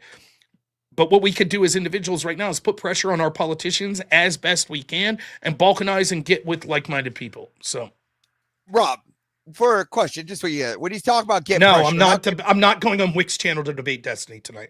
How can somebody that is a normal Joe, a normal American with robnoerr, just take that opportunity from their everyday life? What do you mean? Well, like, how can they get out there and like be active, right? Well, again, there's politically active and culturally active. The best thing you could do, everyone wants to know how they can make a positive change for the world. And if you go back and you listen to Jordan Peterson, like back in 2006, there's a reason that he resonated with so many people. People laugh now when he's like, clean your room. But what he's saying there is, so many people say, how can I change the world? And it's like, change the world. How about you start with changing yourself? And then once you change yourself, what can you do to make your family more positive? And once you make your family more positive, what can you do to make your church more positive? And what can you do to make your local school more positive? And what can you do to make your neighborhood more positive? Because everybody wants to start at the end. I'm going to change the world. I'm going to change this country for the better. But the reality is, if all of us adapted the mindset that we're going to change ourselves for the better and go to church more and be better husbands and be better fathers or be better mothers and be better wives, then generationally, a lot of these problems would be in a far better position to be able to solve. If you want to talk about what can I do politically, get involved in local politics. Go to your local Republican meetings. Yes, most of the Republicans suck. However, you need to get involved. You can't do it alone unless you're independently wealthy. And so go to the Republican meetings, make yourself useful, stay late, hang up yard signs when they ask you, clean up the garbage when you're at these meetings, do what you can, get your input in there while you can, volunteer for everything you can there, run for local school board, run for your local offices, things like that. Inevitably, that'll get you in a position where you're trusted more amongst these local community of people, where you can have more and more input and possibly run for sort of higher pretty office. much just paraphrase the whole General McRaven commencement speech. I don't know if you've seen that before, where you start every morning and make your bed. Yeah. Oh, it's one of my greatest speeches. You should, I'll DM it to you after. You have to watch it. Yeah, but that's certainly it. I mean, you have to be, the truth of the matter is, we talked to Adam called in one day, like Mr. C called in one day and we talked about this. Everybody's like, how do I get involved in politics? The truth is, and I know, like, it's hard to say this, right? It's hard for people to hear this, but this is the truth. And I mean this for myself as well, so I'm not putting myself outside the scope of this criticism. You are aware that 99.99999% of you are never going to be a senator or a governor or president. Like, you get that, right? Everyone assumes, I'm going to get involved in politics. I'll be the governor. I'll be the senator. I'll be the president. No, getting involved in politics probably means that yes, that's probably what it means. That's literally probably what it means. And there's no shame in that. That's perfectly fine, right? You don't have to be the big dog. And like, people are like, well, it's easy for you to say, Rob, right? Like, you have a channel, people donate. Yeah, but I'll tell you right now, right? Like, even from this perspective of talking about politics online, do you think it matters to me if I make a change or if Andrew Wilson does? And no one ever knows my name? I wouldn't give a shit. Now, I like to do my show. I have a slightly different way of presenting stuff than Andrew does, and I certainly like that this is my job. But if I had to go back to a different form of work, I would. What I want is for positive change to occur in this country. And if that means that I have to be behind the scenes and helping people out that are out there in the front, so be it. But the problem is when everyone gets this mentality that it must be me. I must be the big dog. I have to be the governor. I have to be the senator. No, when I ran for office, from the bottom of my heart, I mean, every single family event I go to, it happened yesterday. When are you running for Congress again, Rob? From the bottom of my heart, I never want to be a congressman. I hate the city. I don't want to be in DC. I don't want to fucking be around a bunch of people that I basically can't stand. I would be more than happy to help someone that I truly believe has good ideas and would lead this country in a good direction become congressman. I would be so happy with that. The reason I ran for Congress is I didn't know anyone like that in the district I was running from. So I said, okay, fuck it. I don't want to do this, but I will, because someone needs to be there that will push for these things that I think are positive. But to the extent that there's other people that are doing it, then, so be it. So before we move into the next callers, I just want to point out a few people for the grift here. As we can see, we got Amps here. You see that? Amps? You saw that, right? Yeah. And you see Abby here. Yeah. These are gruesome women, right? That can go in their husband's wallet and reach for the dodo bar. Oh, jeez. And last person to call out here. Hold on. We got the Paul Page. You see that? With white. He's white. He can easily membership. We know these people. Oh, and they yeah. just sit here scratching off my back. Sending those donos. Oh, my goodness. See, I don't have to guilt. Nate Eagle, thanks so much. Becomes a member. Really appreciate it. Then Nate, gift 20 memberships. Thank you so much, Nate. Really appreciate it, Nate. I hope people set their options to be able to accept memberships. John Smith, $5 says Trump pardoned a turkey yesterday. It was immediately overturned by a judge in Chicago. It's good stuff. Abby gives $10, says a criminal's a criminal. You will not stay here in America peacefully. Totally agree. And Amp, $5 says, see, that's how you get the women to pay. Happy Consumerism Day, y'all. It is Black Friday. I always forget about that. It used to be a big deal. Black Friday was a big deal. Now everyone just shops online. Did you see this? Look at this. We even have the Page with the white. Why is Paige white? I don't know. Da, da, da. Oh, man. Terrible. She should have been here for the free gifted subs. All right, next we got Bale Factor. Bale, how you doing today? Hey, happy belated Thanksgiving. Thank you. Same to you. I hope you had a wonderful one. Thank you, and I did. It's funny because I said that in the chat that my Wi-Fi is not great, but it always seems to even itself up by the time I'm up. So maybe I should convert to Christianity after all. But there you go. No, I'm just kidding. It'll make the Wi-Fi better. That's a selling point. Yeah. So I had a good piece of good news to talk about. I don't know if anyone else has mentioned this because to be honest, I've kind of been checked out lately, but Seamus met his goal. He met the $500,000 goal for Twisted. Yeah, I'm pretty happy for him. Wait. Seamus? Yeah, Seamus of Freedom Tunes. You remember yes. Now I remember. Yes, I thought you meant the wrestler. Yeah. That's the only person. I was like, what the hell was that wrestler at 500? I got you. Okay. Yeah, and I Good for also him. feel pretty good about. Yeah, I also feel pretty good about that personally because I donated and I almost never donate to anything. But that's yeah, amazing. Yeah, I guess I don't imagine I have that much time left, but I'm going to bitch about Jasmine Crockett a little more. I'm sure you Why saw. not? That's always that's a favorite of mine. Go for it. Yeah. Yeah, and I live in Texas. Jasmine Crockett's represents some district that I will never go to ever. But yeah, I mean she tried to pass off. Now the thing is, before she'd said anything, I would have just assumed that she's stupid. But I mean, she's clearly malicious. She knew what she was doing, and it's she ended up saying, it's really funny because I came on here and I showed you the that Destiny tweet where I was kind of implying that like pedophilia is like a lower, it's higher on the bar than voting the wrong way. And yet, like, not even a month later, you have Jasmine Crockett literally saying, "Oh yeah, like he might be a convicted sex offender," but you have 21 times convicted felon or whatever the number It's just so tiring. I really wanted to hear what you had to say about that. Yeah, I mean, so remind the audience here a little about what you're talking about with the felon. I'm going to bring it up. I got the tweets here somewhere, but go ahead as I look for it. Yeah, so and it was another situation where I forget who the exact host was. It was I think it was the other blonde woman. I don't know her name, but it wasn't sufficient pushback at all. And I didn't even know that Jasmine Crockett had a YouTube channel, and so I went because she posted the clip to her channel, and all of her Sims are just eating this up. They absolutely, not a single comment I saw looking through that video was critical at all. It was very like I said, I don't actually know if they're pulled from her social media or they actually represent her district, but I'm never going to that district, man, ever. So this is on C-SPAN, correct?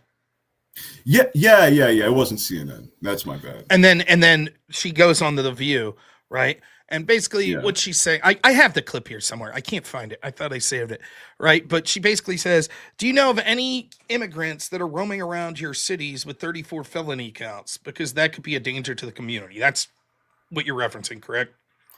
Yeah, well, she also she said she didn't just say that on The View. She also made that exact same point on C-SPAN.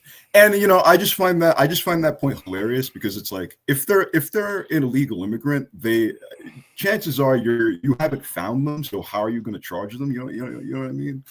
So the problem is, first off, it allows you to see when you have sort of the institutions in your back pocket, how you could appeal to those institutions.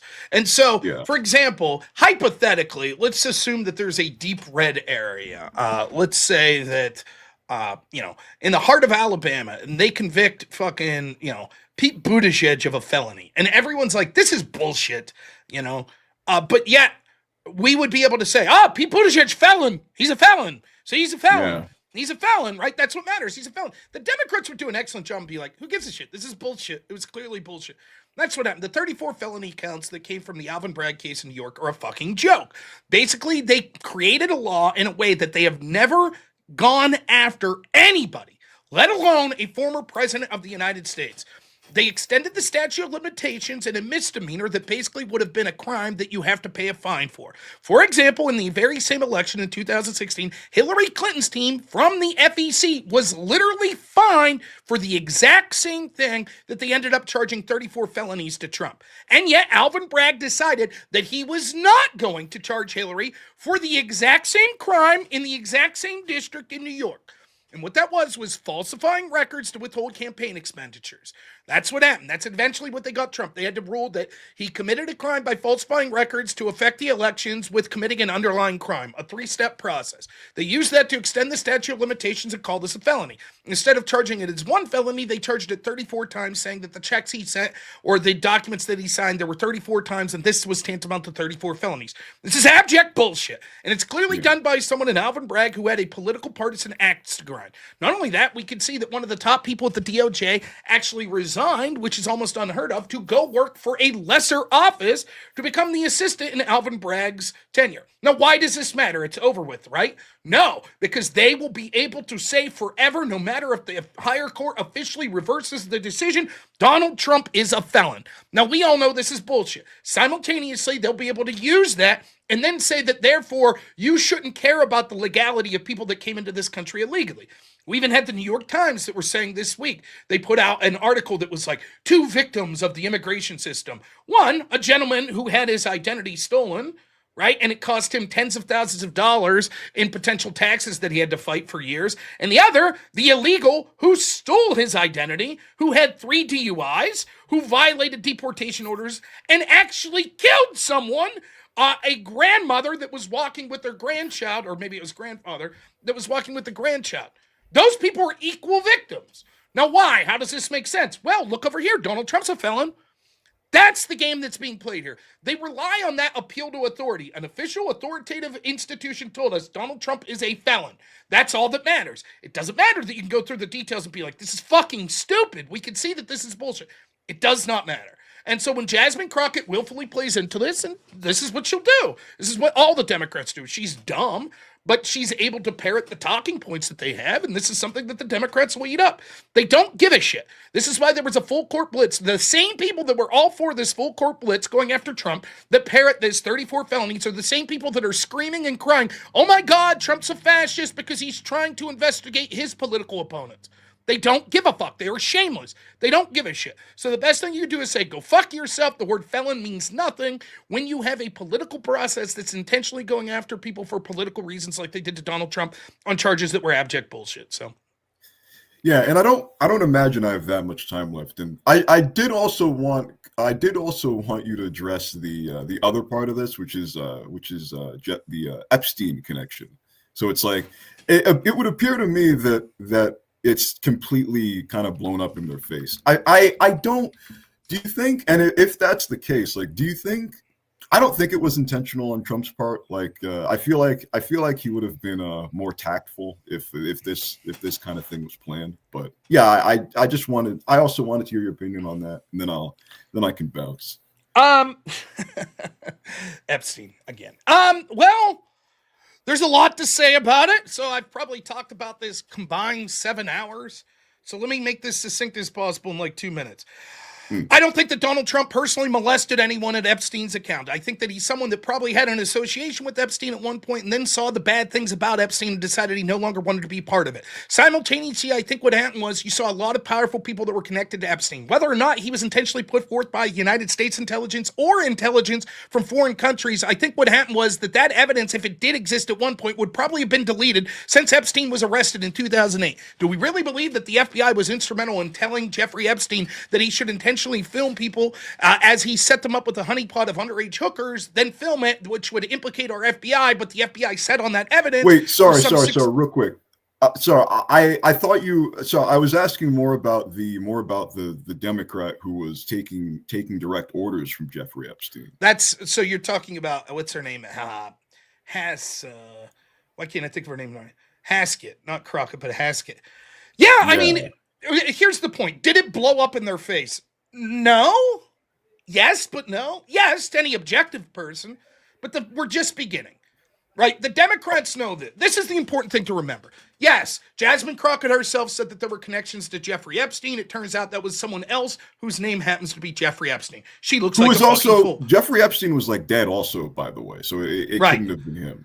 Then what was her name? I'm drawing a blank. Plaskett. That's it. Plaskett, yes, was a representative from the Virgin Islands that was literally on a text exchange while Michael Cohen was being doing I don't want to say deposed, that's the wrong word. Well, Michael Cohen, Trump's former lawyer that hates Trump, was being interviewed by Congress. She's taking texts directly from Jeffrey Epstein. This looks real bad. Hakeem Jeffries was sending out fundraisers in 2013, inviting Epstein to dinner with him and Barack Obama to send him money. Yes, this looks really bad. Here's the thing, though. Does it matter? Is there one independent voter that's like, oh, now I'm going with Trump and not Democrats? No, of course not. Because Republicans are incapable of capitalizing on any news cycle whatsoever. That's one. Secondly, Democrats don't give a shit. They would literally bury every Democrat politician in the fucking country. They're mindless drones. They're NPCs. You can spring 500 up more like that, wouldn't matter.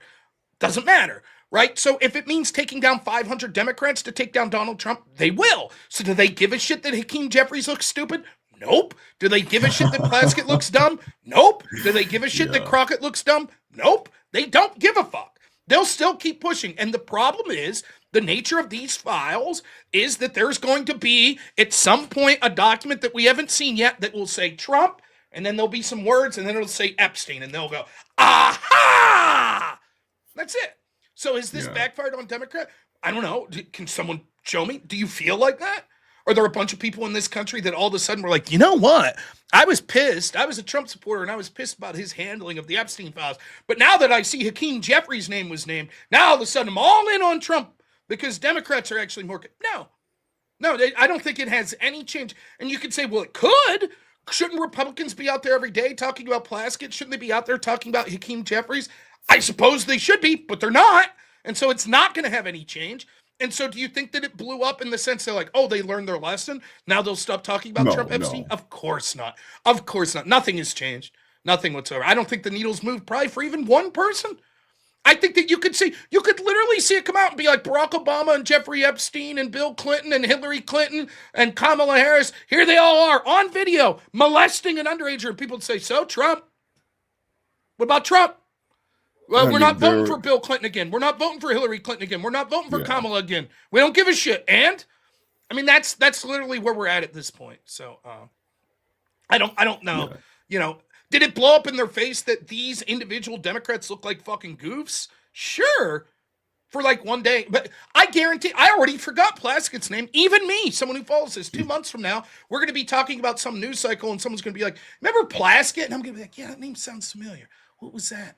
What was that? Oh, you know, that happens to me all the time. There'll be these stories that you're like, I can't believe this. And 2 months from now, we all but forget them. So no, this won't have any I don't think that there's going to be any lasting ramifications whatsoever to Hakeem, to Crockett, or to Plaskett at all. I literally don't think it will.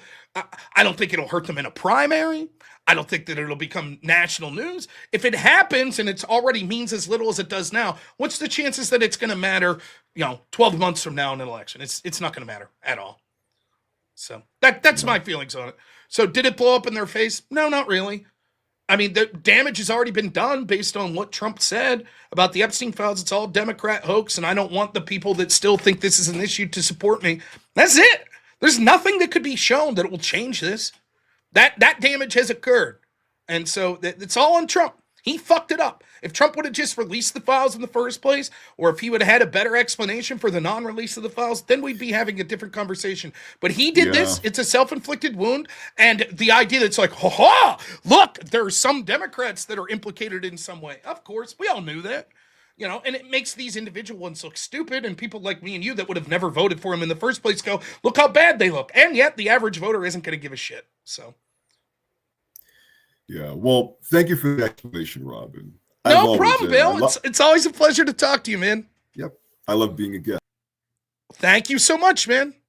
What's up, Avers? I just moved. Hey, listen, these women in your chat, all right, are not grifting well enough, and they're coming up with excuses in sidebar. All right, I have no commentary on that. Listen, I don't care if you're waiting for a free one. That's not how it works. I don't care if you donate $10 and you say that makes up for my membership. No, if you're white and I know you, there is going to be massive amounts of heckling coming your way.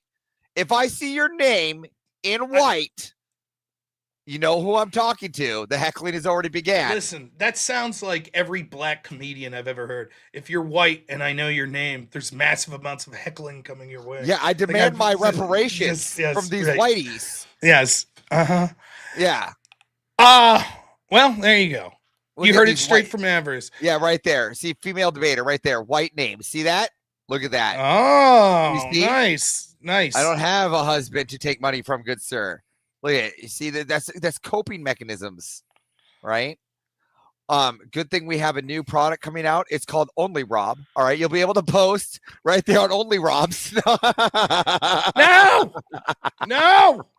All right, we got our $5 says Rob stays, even if it's $5 at a time. Big dog. Now checking in with Avarice on the ground on the latest. Yes. Abby gives another 10. Says Avarice, I already told you about my relationship statute. You forgot. How about that? Oh, I thought she was calling me something else. It's not TOS friendly. John Smith, $2 says, will Rob ever address Trump's January 6th? Yeah. I think that people at this point, like when it comes to a lot of the Epstein stuff. The next person coming up is white. Wow. Oh, and then John says, God. For $2, correction, Trump's January 6th Fuentes. Yes. And then Wicked Wally for $2 says, when will Rob finally debate in the Hunter Biden laptop? Yes. Look at they keep someday. These I'm running. donuts. That's not going to save you from the membership, Wally. I see you. We'll just bring him up. There you are. Morning, good morning, Wally. How you doing? I can see you can afford a fancy Gun N' Roses cups, but somehow you can't afford to hit that membership button. No, he doesn't like the membership. Maybe the emojis are too tempting. He doesn't want to have access to them, right? God, it must be because he's part of that rebel club. Did I miss a payment there? I must have. It's one of those days. I ended up taking an old man nap for several hours when Millie went to bed after work. Oh, I love the old man nap. It's the best. Did you get one after Thanksgiving? Like right after the feast? See, so yesterday was a funny story because she worked the night before. I was working during the day and she worked last night. So we really weren't planning to do very much. And like her family wasn't doing shit for Thanksgiving because they're from Bosnia and it's not a big holiday for them really. So my son ended up coming over at the last minute. So we ended up at like 5 o'clock. We found a pizza place that was open that was going to deliver. Side note, if I may speak freely, Wicked's wife is fantastically awesome. She was like awesome. Yep. The bubble at the party. We had a lot of fun. And if you ever get to come out to a debate con or some kind of event where you get to see Wally, make sure to say hi to his wife. Yes. She's literally the personality behind the man. So, if I'm speaking out of turn, forgive me, Wally, but she was a fantastic person to meet. And I just wanted to throw it out there while we're here. So, absolutely. She was going on for days after we got back, telling everybody she had such a wonderful time and how nice everybody was and all of that. And well, while all three of us is here, we did make a video. Rob, do you want to bring up the video? We can reminisce one last time for everybody. Yeah. We got this nice 5-minute clip here of and Wally is in this thing quite profusely. Yeah, that's true. Have you seen this thing yet, Wally? Yeah, I did. Well, listen, I'm just making sure everybody gets a nice piece of it. Let's see if we can get this thing up. Rob, all right. I'm on it. I got it. Listen, I did it wrong with the volume. I'm making sure we get this thing right this time. You're putting your tech hopes on me. This is a big mistake. Here we go. All right, this is from DebateCon. Yeah, let's see if you pick out Wally. He's in here. Here we go.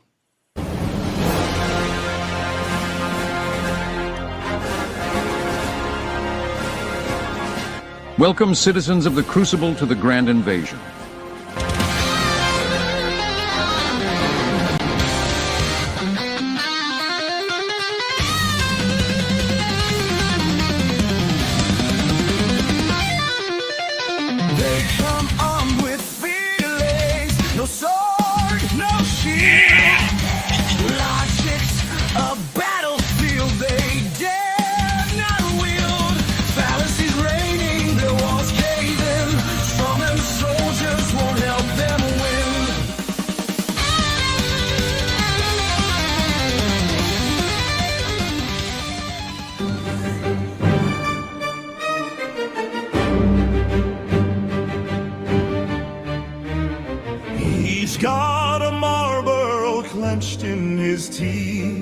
Ashes falling like snow on the street, a storm in his eyes, a war in his chest.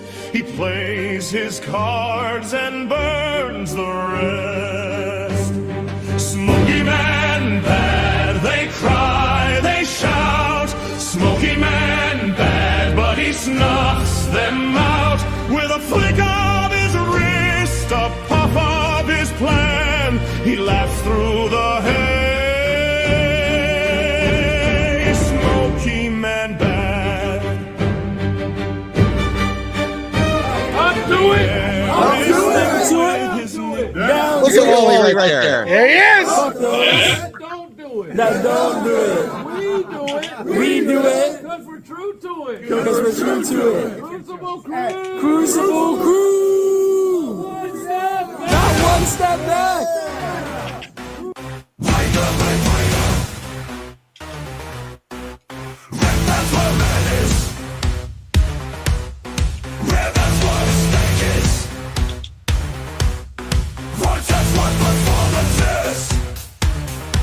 And he did a throw on it. I'm like, It's what men drive. Are you secret? Wake up. Are you wicked? Line up, are you dealing? Chain up, are you really man up? Turn up.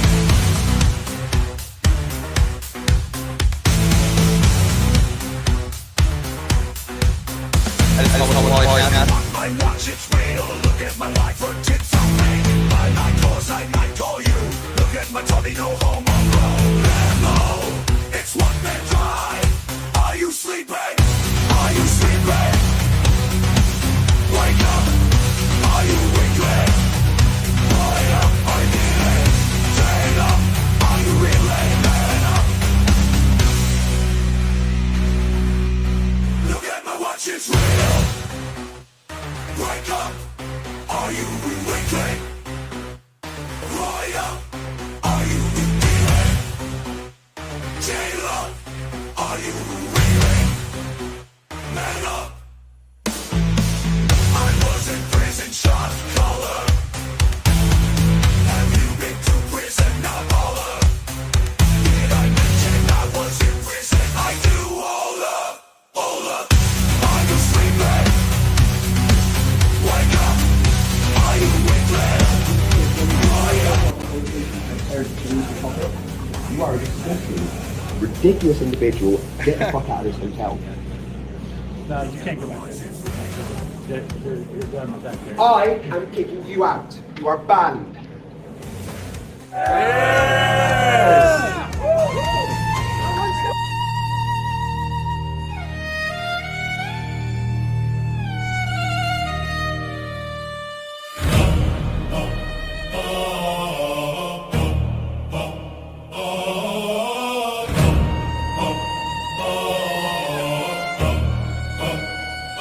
They came in waves, a digital tide, the lunatic mind, it's tick-tock time. Fingers scrolling, souls turn gray, the crucible rises, it's judgment day. They twist the knife, they abort all life. The tick-tock empire does it all for life.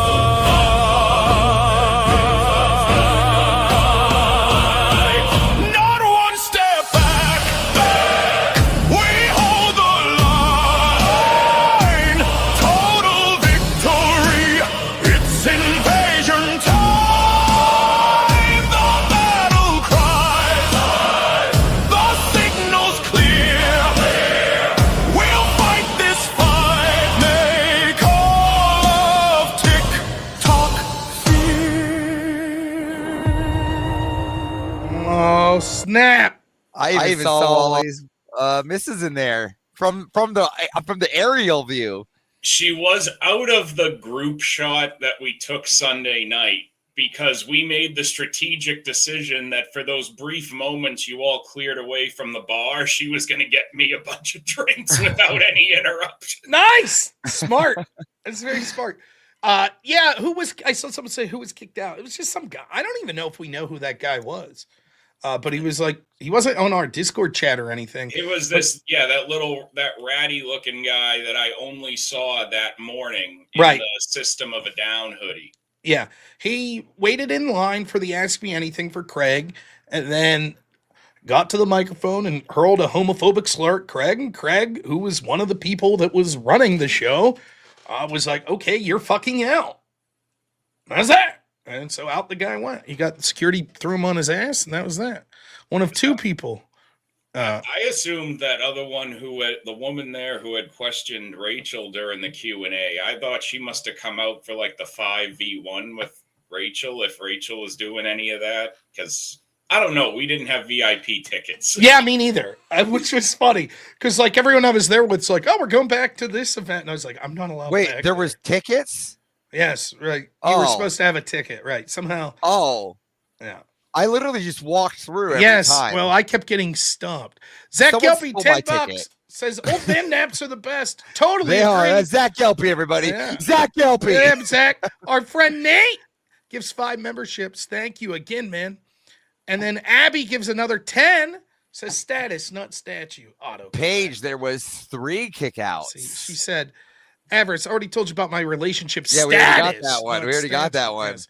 And then Hold on, Nate, $10 says, I splurged for hot dogs with buns and a full condiment bar for Thanksgiving. Listen, I know that sucks. I do. But if it makes you feel better, That is honestly my son's favorite food. You could have the most expensive food in the world and a hot dog with a bun and ketchup. That's it. That's peak gastronomic experience for You see, my for me, it son, was Sam. peak. It was the Polish dog at Costco, and now it's gone. They got rid of it. We don't even have a Costco around here, so I've never had it. Well, Look, there's probably not one Thanksgiving I was at somebody in my mother's family's houses that I wouldn't have traded that to be at Fuddruckers. I love it. I haven't been there know where you're forever. from, Wicked Wally. If you have Fuddruckers, There's only like one or two left around me now anymore. There's like one, and I think I got to go to Massachusetts for them. And that involves going to Massachusetts. I went to Fuddruckers once, and I'm not a fan of a place where it's a build your own burger bar. Like they're like, here's your patty, here's your burger. Now go to that salad bar over there and condiment it itself. I'm like, Well, you know what, Avarice? You know what that means, right? That just means that unless they cooked it wrong, you can't bring it back to them and be like, I didn't want this on it. Make me a new one. Dude, it's just crazy. So it's a build your own burger bar. I can see why it's failing. I've enjoyed my trips to Fuddruckers, but it's been a long time. Their wedges are really good too. Abe says, after all that, I really want to go to the next debate con. Wow! Word War is going to be very similar in that I think there's going to be a lot of Crucible people there, and it's going to be a big party. So I'm hoping that we have a good turnout there for Word War. I really do. Somehow, and I've been looking into this because we're planning to go. So it's going to be me, Millie. I might be bringing my son out with me in January. He wants nice. So, Nate for $5 says the video gave me chills. Yeah, it was a lot of fun, man. It really was. We hope to see you there soon, Nate. It'd be a blast, man. Surprisingly, if I want to fly to Atlantic City out of Boston, I have one option, and that's a flight down to Orlando to connect back up to New Jersey. That sucks. I always get frustrated because you guys forget that you guys are all these things are on the East Coast. So for me, this is trekking. Like even for me and Jess Gerald, for wherever we can be, because it's Alaska to wherever we're going. It's usually Seattle or LA, and then we got to go all the way across. And it's just a massive ordeal. Basically, so like the way the flights are working is it's basically simpler to go to Philly, not Newark. Newark is further. Philly would be preferred, and then just drive to Atlantic City for like the 40-something minutes it is. Listen, if I had it my way, I would take the whole trip. I would say, okay, I could do all the business on a train, and I would take I would get one of those caboose trains with the bed in it. For the whole week, I would just spend the whole time just working from the caboose at a train, and I'd take a whole train ride there, boots on the ground. That sounds like a fun way of getting there. But that's the most expensive way of getting there. Well, for me, I've been driving everywhere because I've been lucky enough that they've been with it. It's weird for me. Like, so for Atlantic City, for me to get a flight, I'd have to go to Pittsburgh. The airport from Pittsburgh is about 2 hours away from where I'm at. So my wife would have to drive me 2 hours to the airport, then 2 hours back. She would have to go.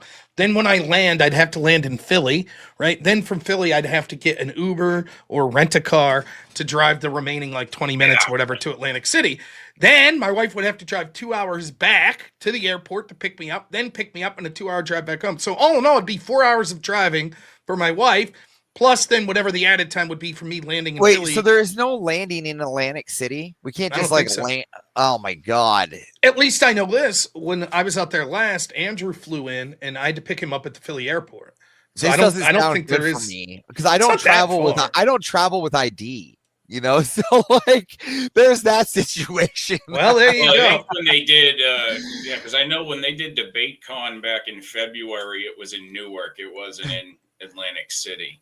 So can you imagine Avarice actually driving 20 minutes? Like just me driving. Like I get chauffeured everywhere. Like even people even make fun of me all the time. They're like, Avarice, you don't even drive. I'm like, why would I have to? Right? So then they're like, Avarice, here you are. You have to get a car. But here's the thing. Don't you have like a bunch of badass cars?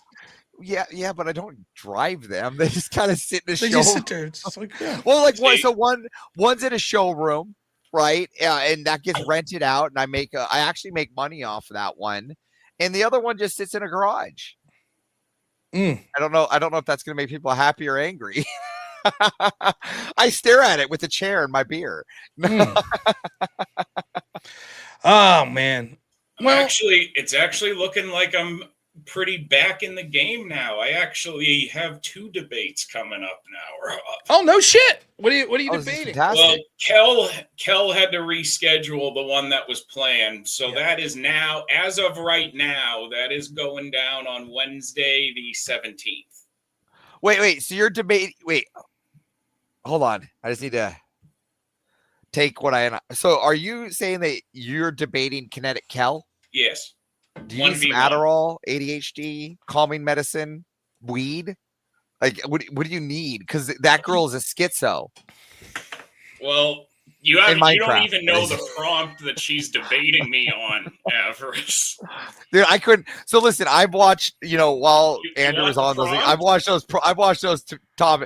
That girl's at Crash Out, just a bad one. Like, I don't even know why you would. Okay, let's hear it. The prompt is, should we abolish NATO? Yeah, we talked about this. Yeah, Rob, I gave Rob some inside view of my war room on this debate. Yeah, and it's going to be good. A woman about politics? Yes. Okay. In 30 minutes when it's over, let me know. I'll just come on the panel and start heckling you for a while about how you beat a woman up. I mean, I don't see how this is a fair fight. So it's what the people wanted. It's what the people want to see me wreck a Spurg. Yeah. Look, I'm going to provide for the people. If the people want Axeman v. Kel, they're going to get it. You know what that debate's end up going to be? And it's going to be that scene from Corky Romano when he's talking to the kids about not doing drugs while he's on coke. That's going to be question. Yes, no, it's okay. Okay, yes, question, yes. That's pretty much what we're going to end up with.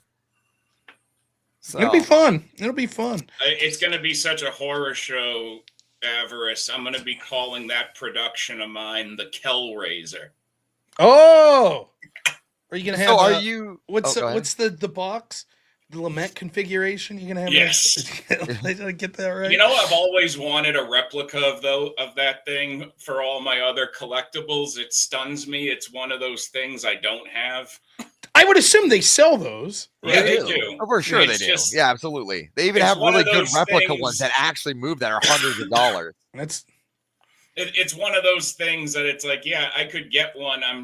They're probably out there. I'm just lazy about it. Like, same thing when it's like, yeah, I could get one of those replica swords I want. I'm just lazy about picking it up.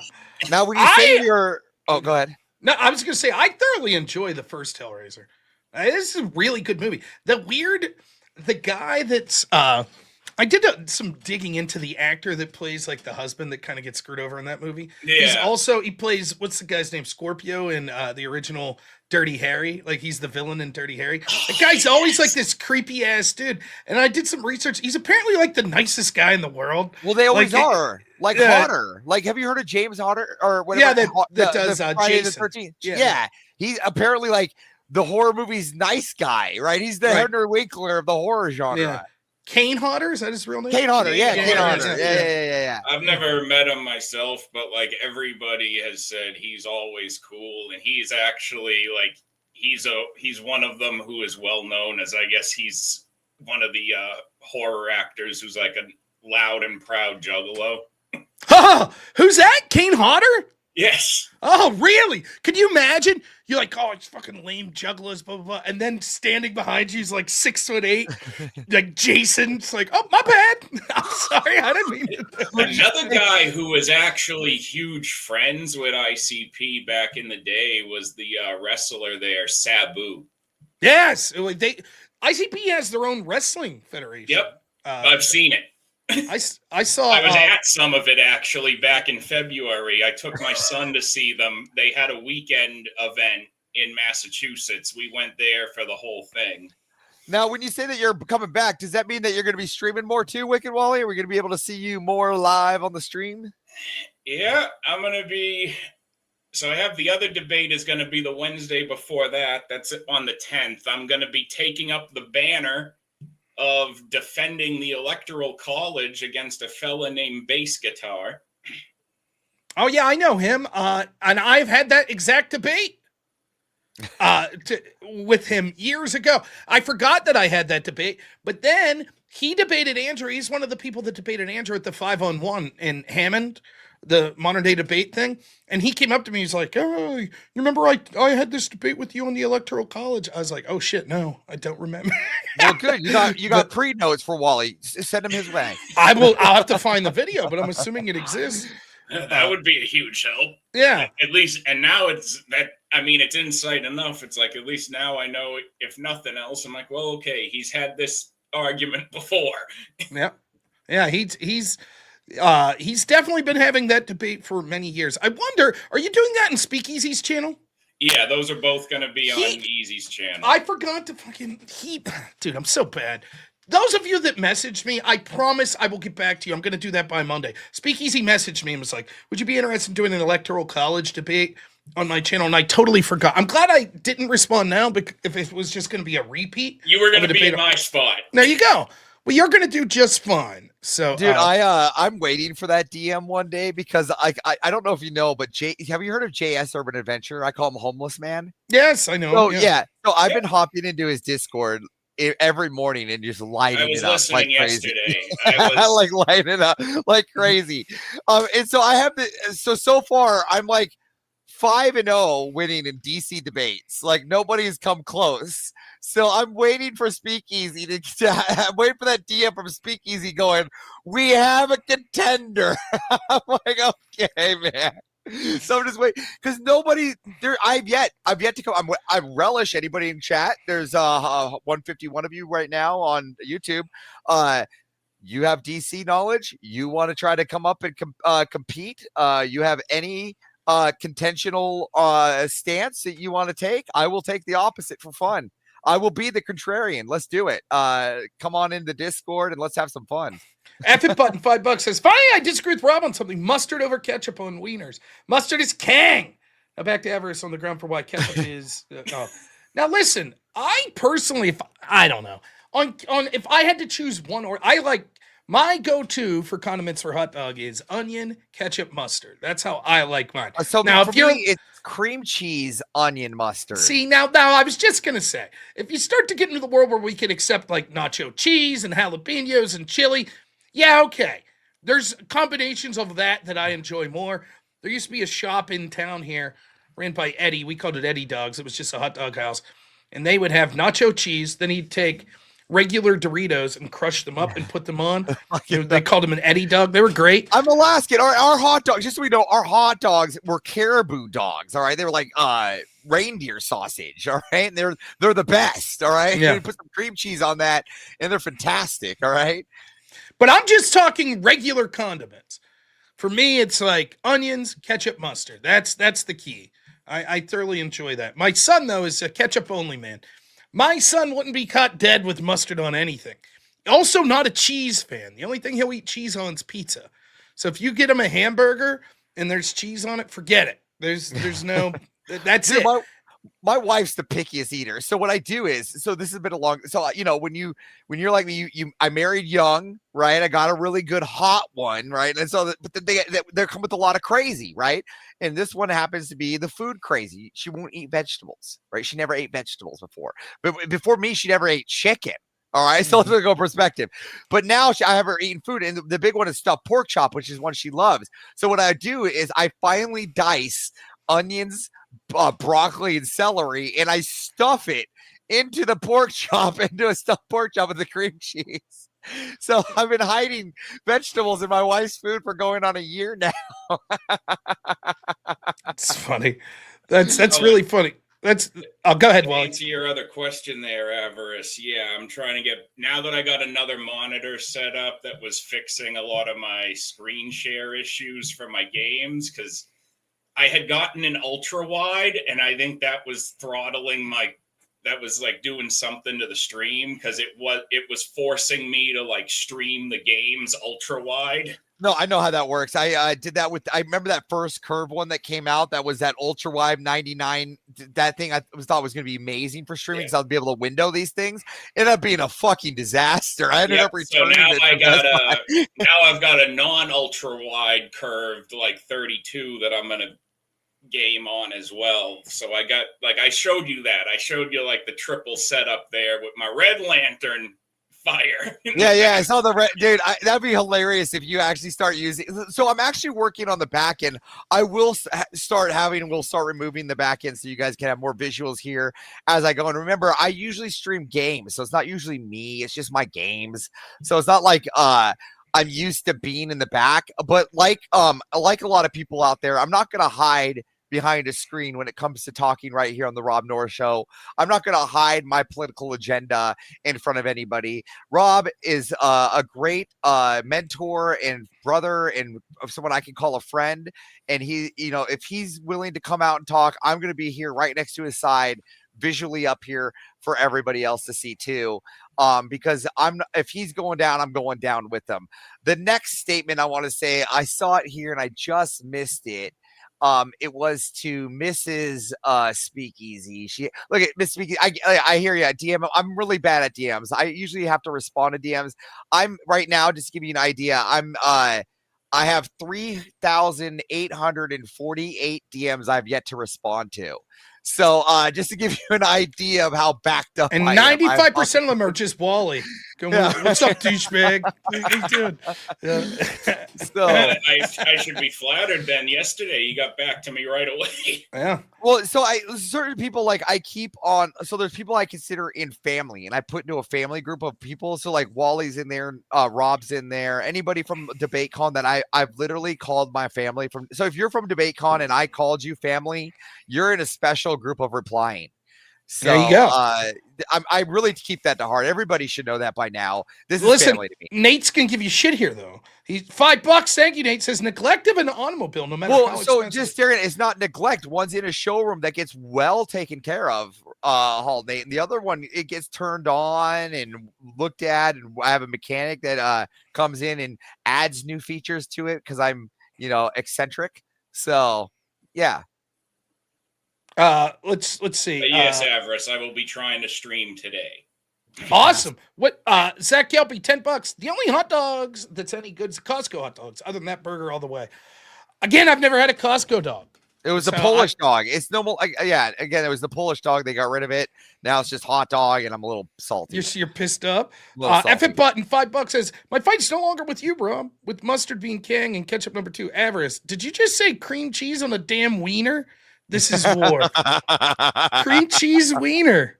Cream cheese is weird though. It I don't like cream cheese, right? But then there's a lot of I don't shit like sour cream.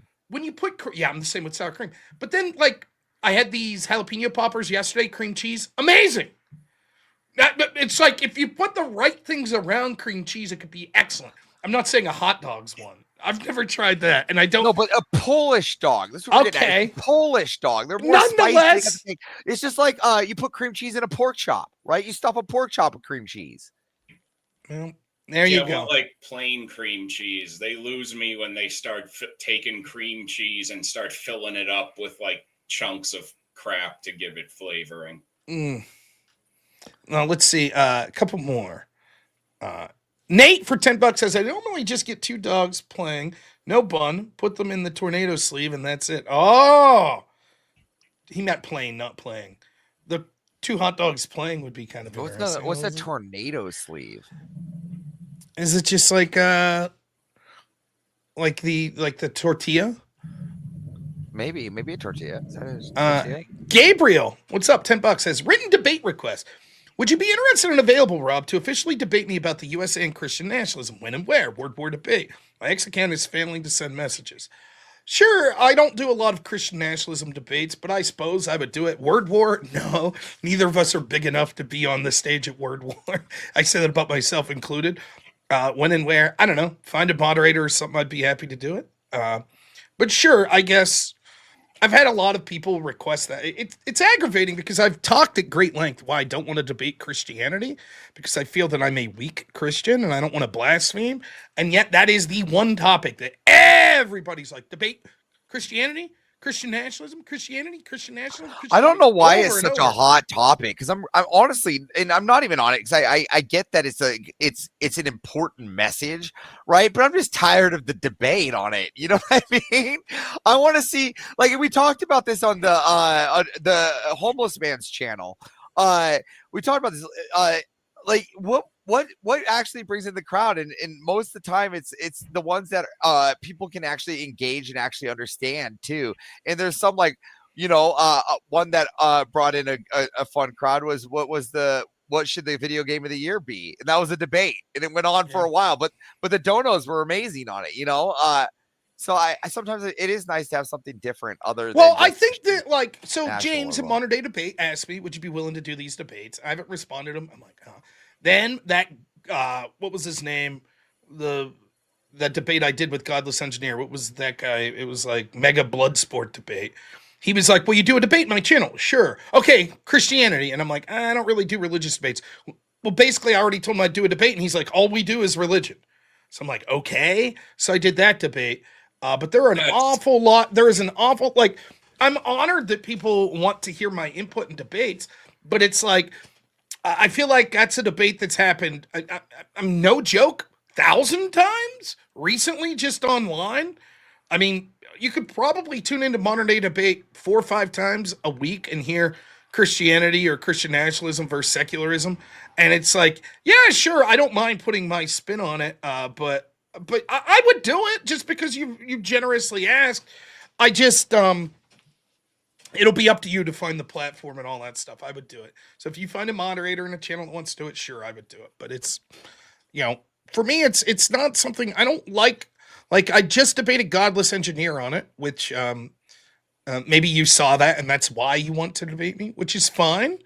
If you disagreed with some of my takes there, but you see what happens in those debates quite quickly. Like, I'm not going to get into like, well, this passage says this because I don't feel comfortable. So I talk about it more in a political sense. But Bandit, $2 says she doesn't like veggies. Does she have a sister talking about you like that? She does. AJC, $10 says, been in a food coma. Hope everyone had a great Thanksgiving. I did. Wally, how was your Thanksgiving? It was good. Yeah. Avarice, do you have it?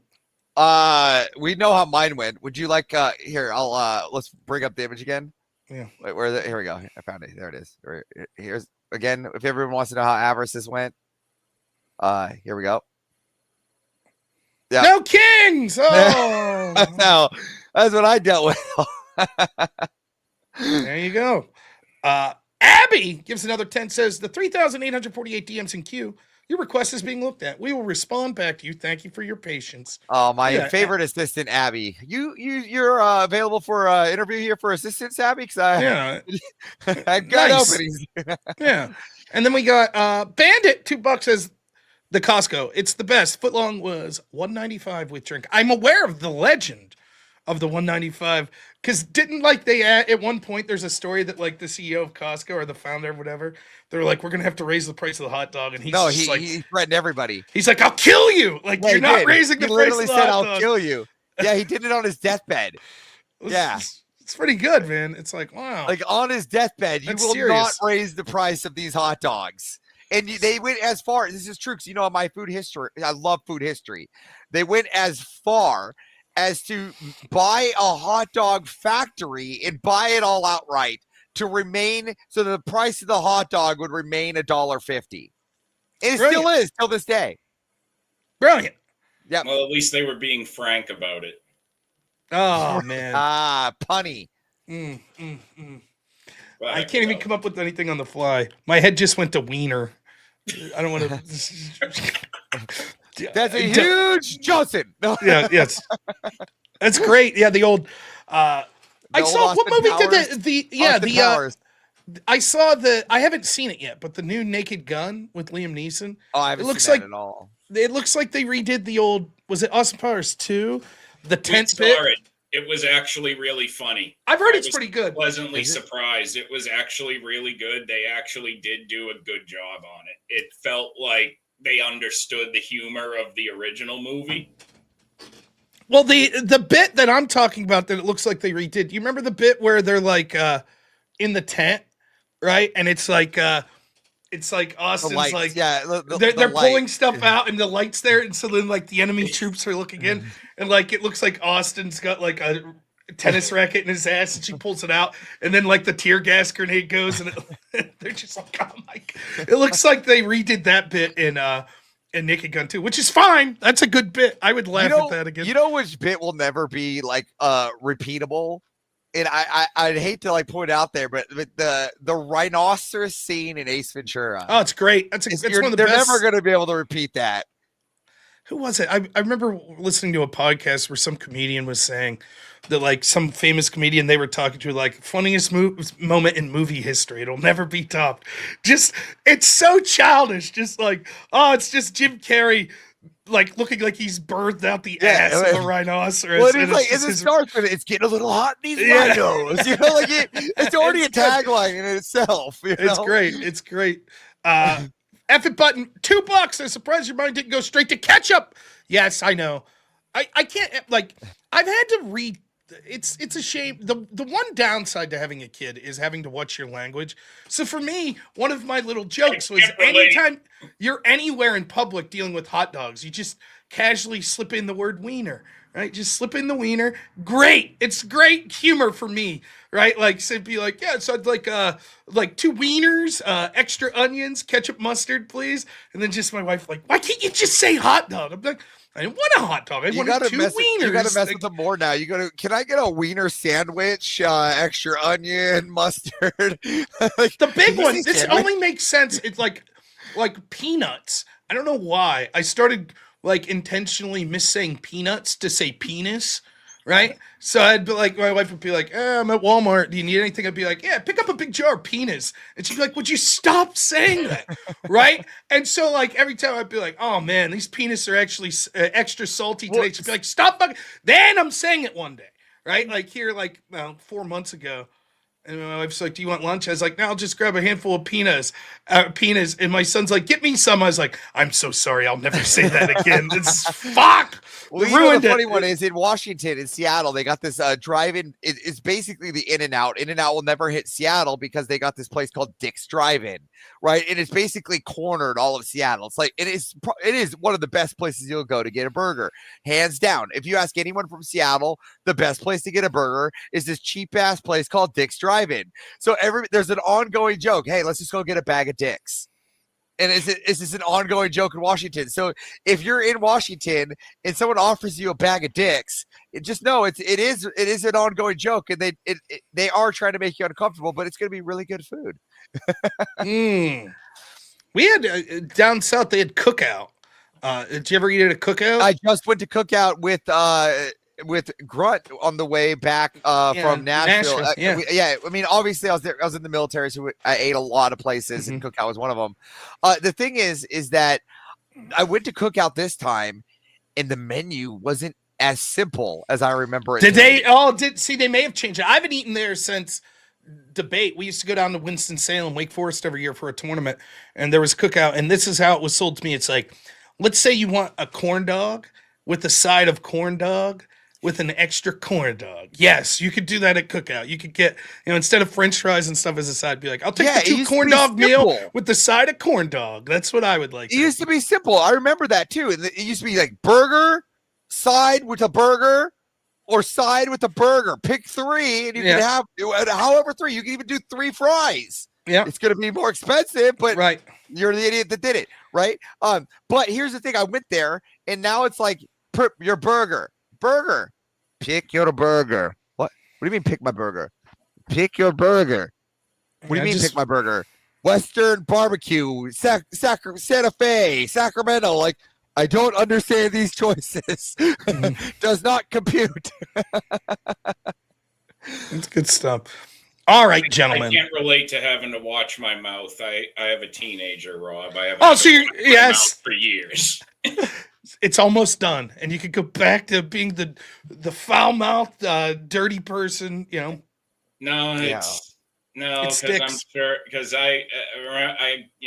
I'm probably gonna have more to deal with at some point now, thanks to Millie. So I'm not playing whip songs today, are we not, men? I can't. We have the night show, don't we? We have the night show. We can put it on the list for the night show. We will. I will add up the tallies because the Colin show doesn't usually do it. So I'll add up the tally. I'll make sure we get our 3 whips in for tonight's show. So I'll be back at 10 o'clock tonight. But I got a text message. So my son's not at school, but he is at the grandparents. So he's ready to be picked up. So it's gotta happen. So I gotta get Hanks, time to go. We've been disingenuous this whole time. We do not have an unlimited show for you today. Hank, I did not know. Wait, I said I didn't have a heart out, but I was going to be done by 3. I will play one whip song on the way out, so that but I do have to get moving. All right, here we go. Or we can just end with the Rob Noerr song. That's another reason I needed an old man nap because I'm gonna have a late night tonight. Oh, it's gonna be one of these weird ones. Okay. Oh, here we go. We're talking about the Northwest. This kind of makes right. When I think Northwest, I think orchestral grunge. Rock, punk, grunge. I do. I think grunge, punk, rock. That's what I literally think. But orchestral? Do you throw that in there? Yeah, a Siberian Orchestra. Siberian Orchestra. I love the Siberian Orchestra. My wife just asked me. We've seen them once. She asked me if I thought Hank would like it. I said I don't think so. Maybe next year. You don't think Hank would like the Trans-Siberian Orchestra? Not right now. The lights and the fire and the no, not right now. I think it'd be too loud. I don't think he'd like it. Well, that's right, here we go. I don't think so.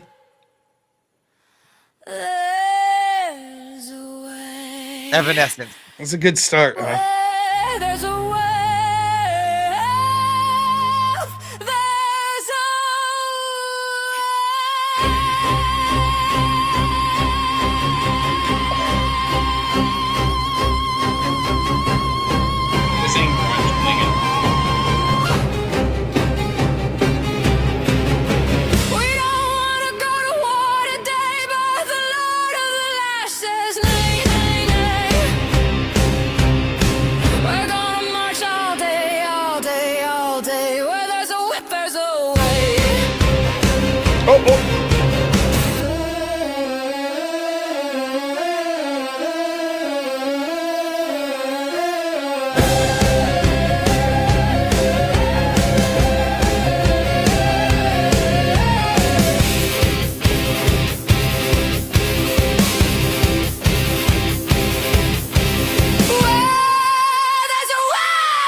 Darth voice, Darth Vader voice.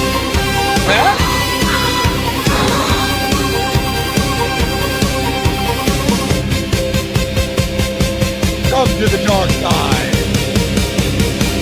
A crack on the back says we're gonna fall. We're gonna march all day and night and more. For we are the slaves of the Dark Lord's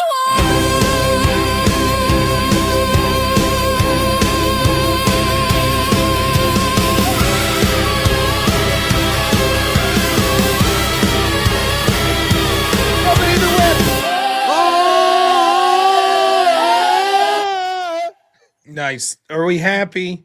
Or we got a whip song in tonight. All right. They couldn't have taken the grunge prompt and at least given us like an Eddie Vedder voice. We had to hear them clearly trying to go for like screaming Courtney See, Love. this is why there's an option that you could pick male or female. Most of the time I pick male because that happens. So. That happens. It's You been a pleasure. We could have had like Chris Cornell to an orchestra, Rob, and I didn't do it. Blame the band. They're Wally, tell us where you're gonna be and what you're doing tonight. You're gonna catch me appearing on VK 100 as I celebrate my 40th birthday, going for the win. Nice. Yeah. So that might be what I'm hoping to get for my birthday is the big win on episode 100. And yeah, I if might somebody's stop in myself, though I'm not going to get the win because you lunatics are up until like 4 or 5 in the morning. I'm not doing that. I'll Yeah. stop in for like I'm 30 on minutes. vacation the next week. Like I took the week of my birthday off just to sit on my ass and fuck around. So I'm gonna pull the Rob Noerr here. So if somebody's looking to find you, where do we find you? Where do we find you? If somebody's looking to find you, where do we find you, Wally? you can find me at Wicked, I believe it's still Wicked_Wally on YouTube. There we go. I got it. Wicked Wally, everybody. That's Wicked Wally. We'll put it in the chat here. So yeah, what time's that start tonight? Or what time are you going to be there? It starts at like 9 or 10, I think. Yeah, I'm probably going to be there around when it starts. Yeah, I'll probably hop on. I can't promise, but I'll probably hop on at some point. I'm going to start streaming at 10, so I might poke in around sometime around then. So. And I will be sitting in the back watching whatever Rob Noerr does. You can also for anyone who misses Millie, she does make some cameo appearances sitting beside me when I go on panels now and provides me my drink service. So nice, fantastic. Maybe we might do a little early permissions from the Speakeasy family to kind of drop in overlaying the stream so we can watch in for a little bit. Huh? Maybe. All right, gentlemen, I gotta get going. I see my phone blowing up here. I gotta go. Wally, it's been a pleasure. It's been a pleasure, Wally. Thank you so much, man. Good luck tonight. Avers, as always, a pleasure. We'll be back around 10 o'clock. Everybody, you'll find Avers again right here at Normal America with Rob Noerr. You won't find Listen, anywhere we else. got it. As far as owing a $20 whip, I have to be honest. I could play that once, but it's fucking my channel up now because they've started to copyright strike that. So apparently word got out. So we're going to have to just end any $20 whips. So it's got to be taken off by my mods because I don't monetize my live streams, but I'm trying to stay on YouTube's good side. So anytime that something like that shows up on the algorithm, right, where it's like YouTube's constantly sending me emails, I got them now. Every time I play that song, they're like, your video has been demonetized. Again, it doesn't apparently affect my channel in the fact that the video is not being taken down, but I would prefer YouTube, when it comes to promoting me in the algorithm, to not be like, this guy plays a song every single day that we then have to demonetize him for. So that won't matter. That would be the same. It's the same song. The AI ones are different, but the audio is what we should do. Here's what we should do. I got an idea. What we'll do is we'll replace the $20 regular whip. No, I already know where you're going. I'm not. No, not happening. Nope. Rob, listen, it's a great idea. It won't be monetized. And we can have Disney whip songs at $20 a pop. I gotta go. Thank you so much, everyone. Thank you to my mods. Thank you so much, Later to Blacko. Thank you, Avers. Thanks, everyone. We love Thanks, you. everyone who donated. You guys are the best. Please keep the memory of Charlie Kirk in your mind. Also, Miss Sarah Backstrom and Andrew Wolf, the 2 National Guard people that were shot. Backstrom's passed away, unfortunately, and Wolf is still fighting for his life. So please keep them in your prayers and their family in your prayers. Thank you guys so much. As always, have a good one. We'll see you tonight at 10.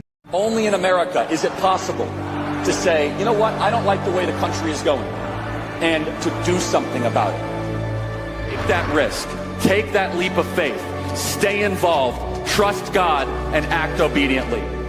Romans 12:2 verse. That God will use all things for good for those who love him. It's bigger than you.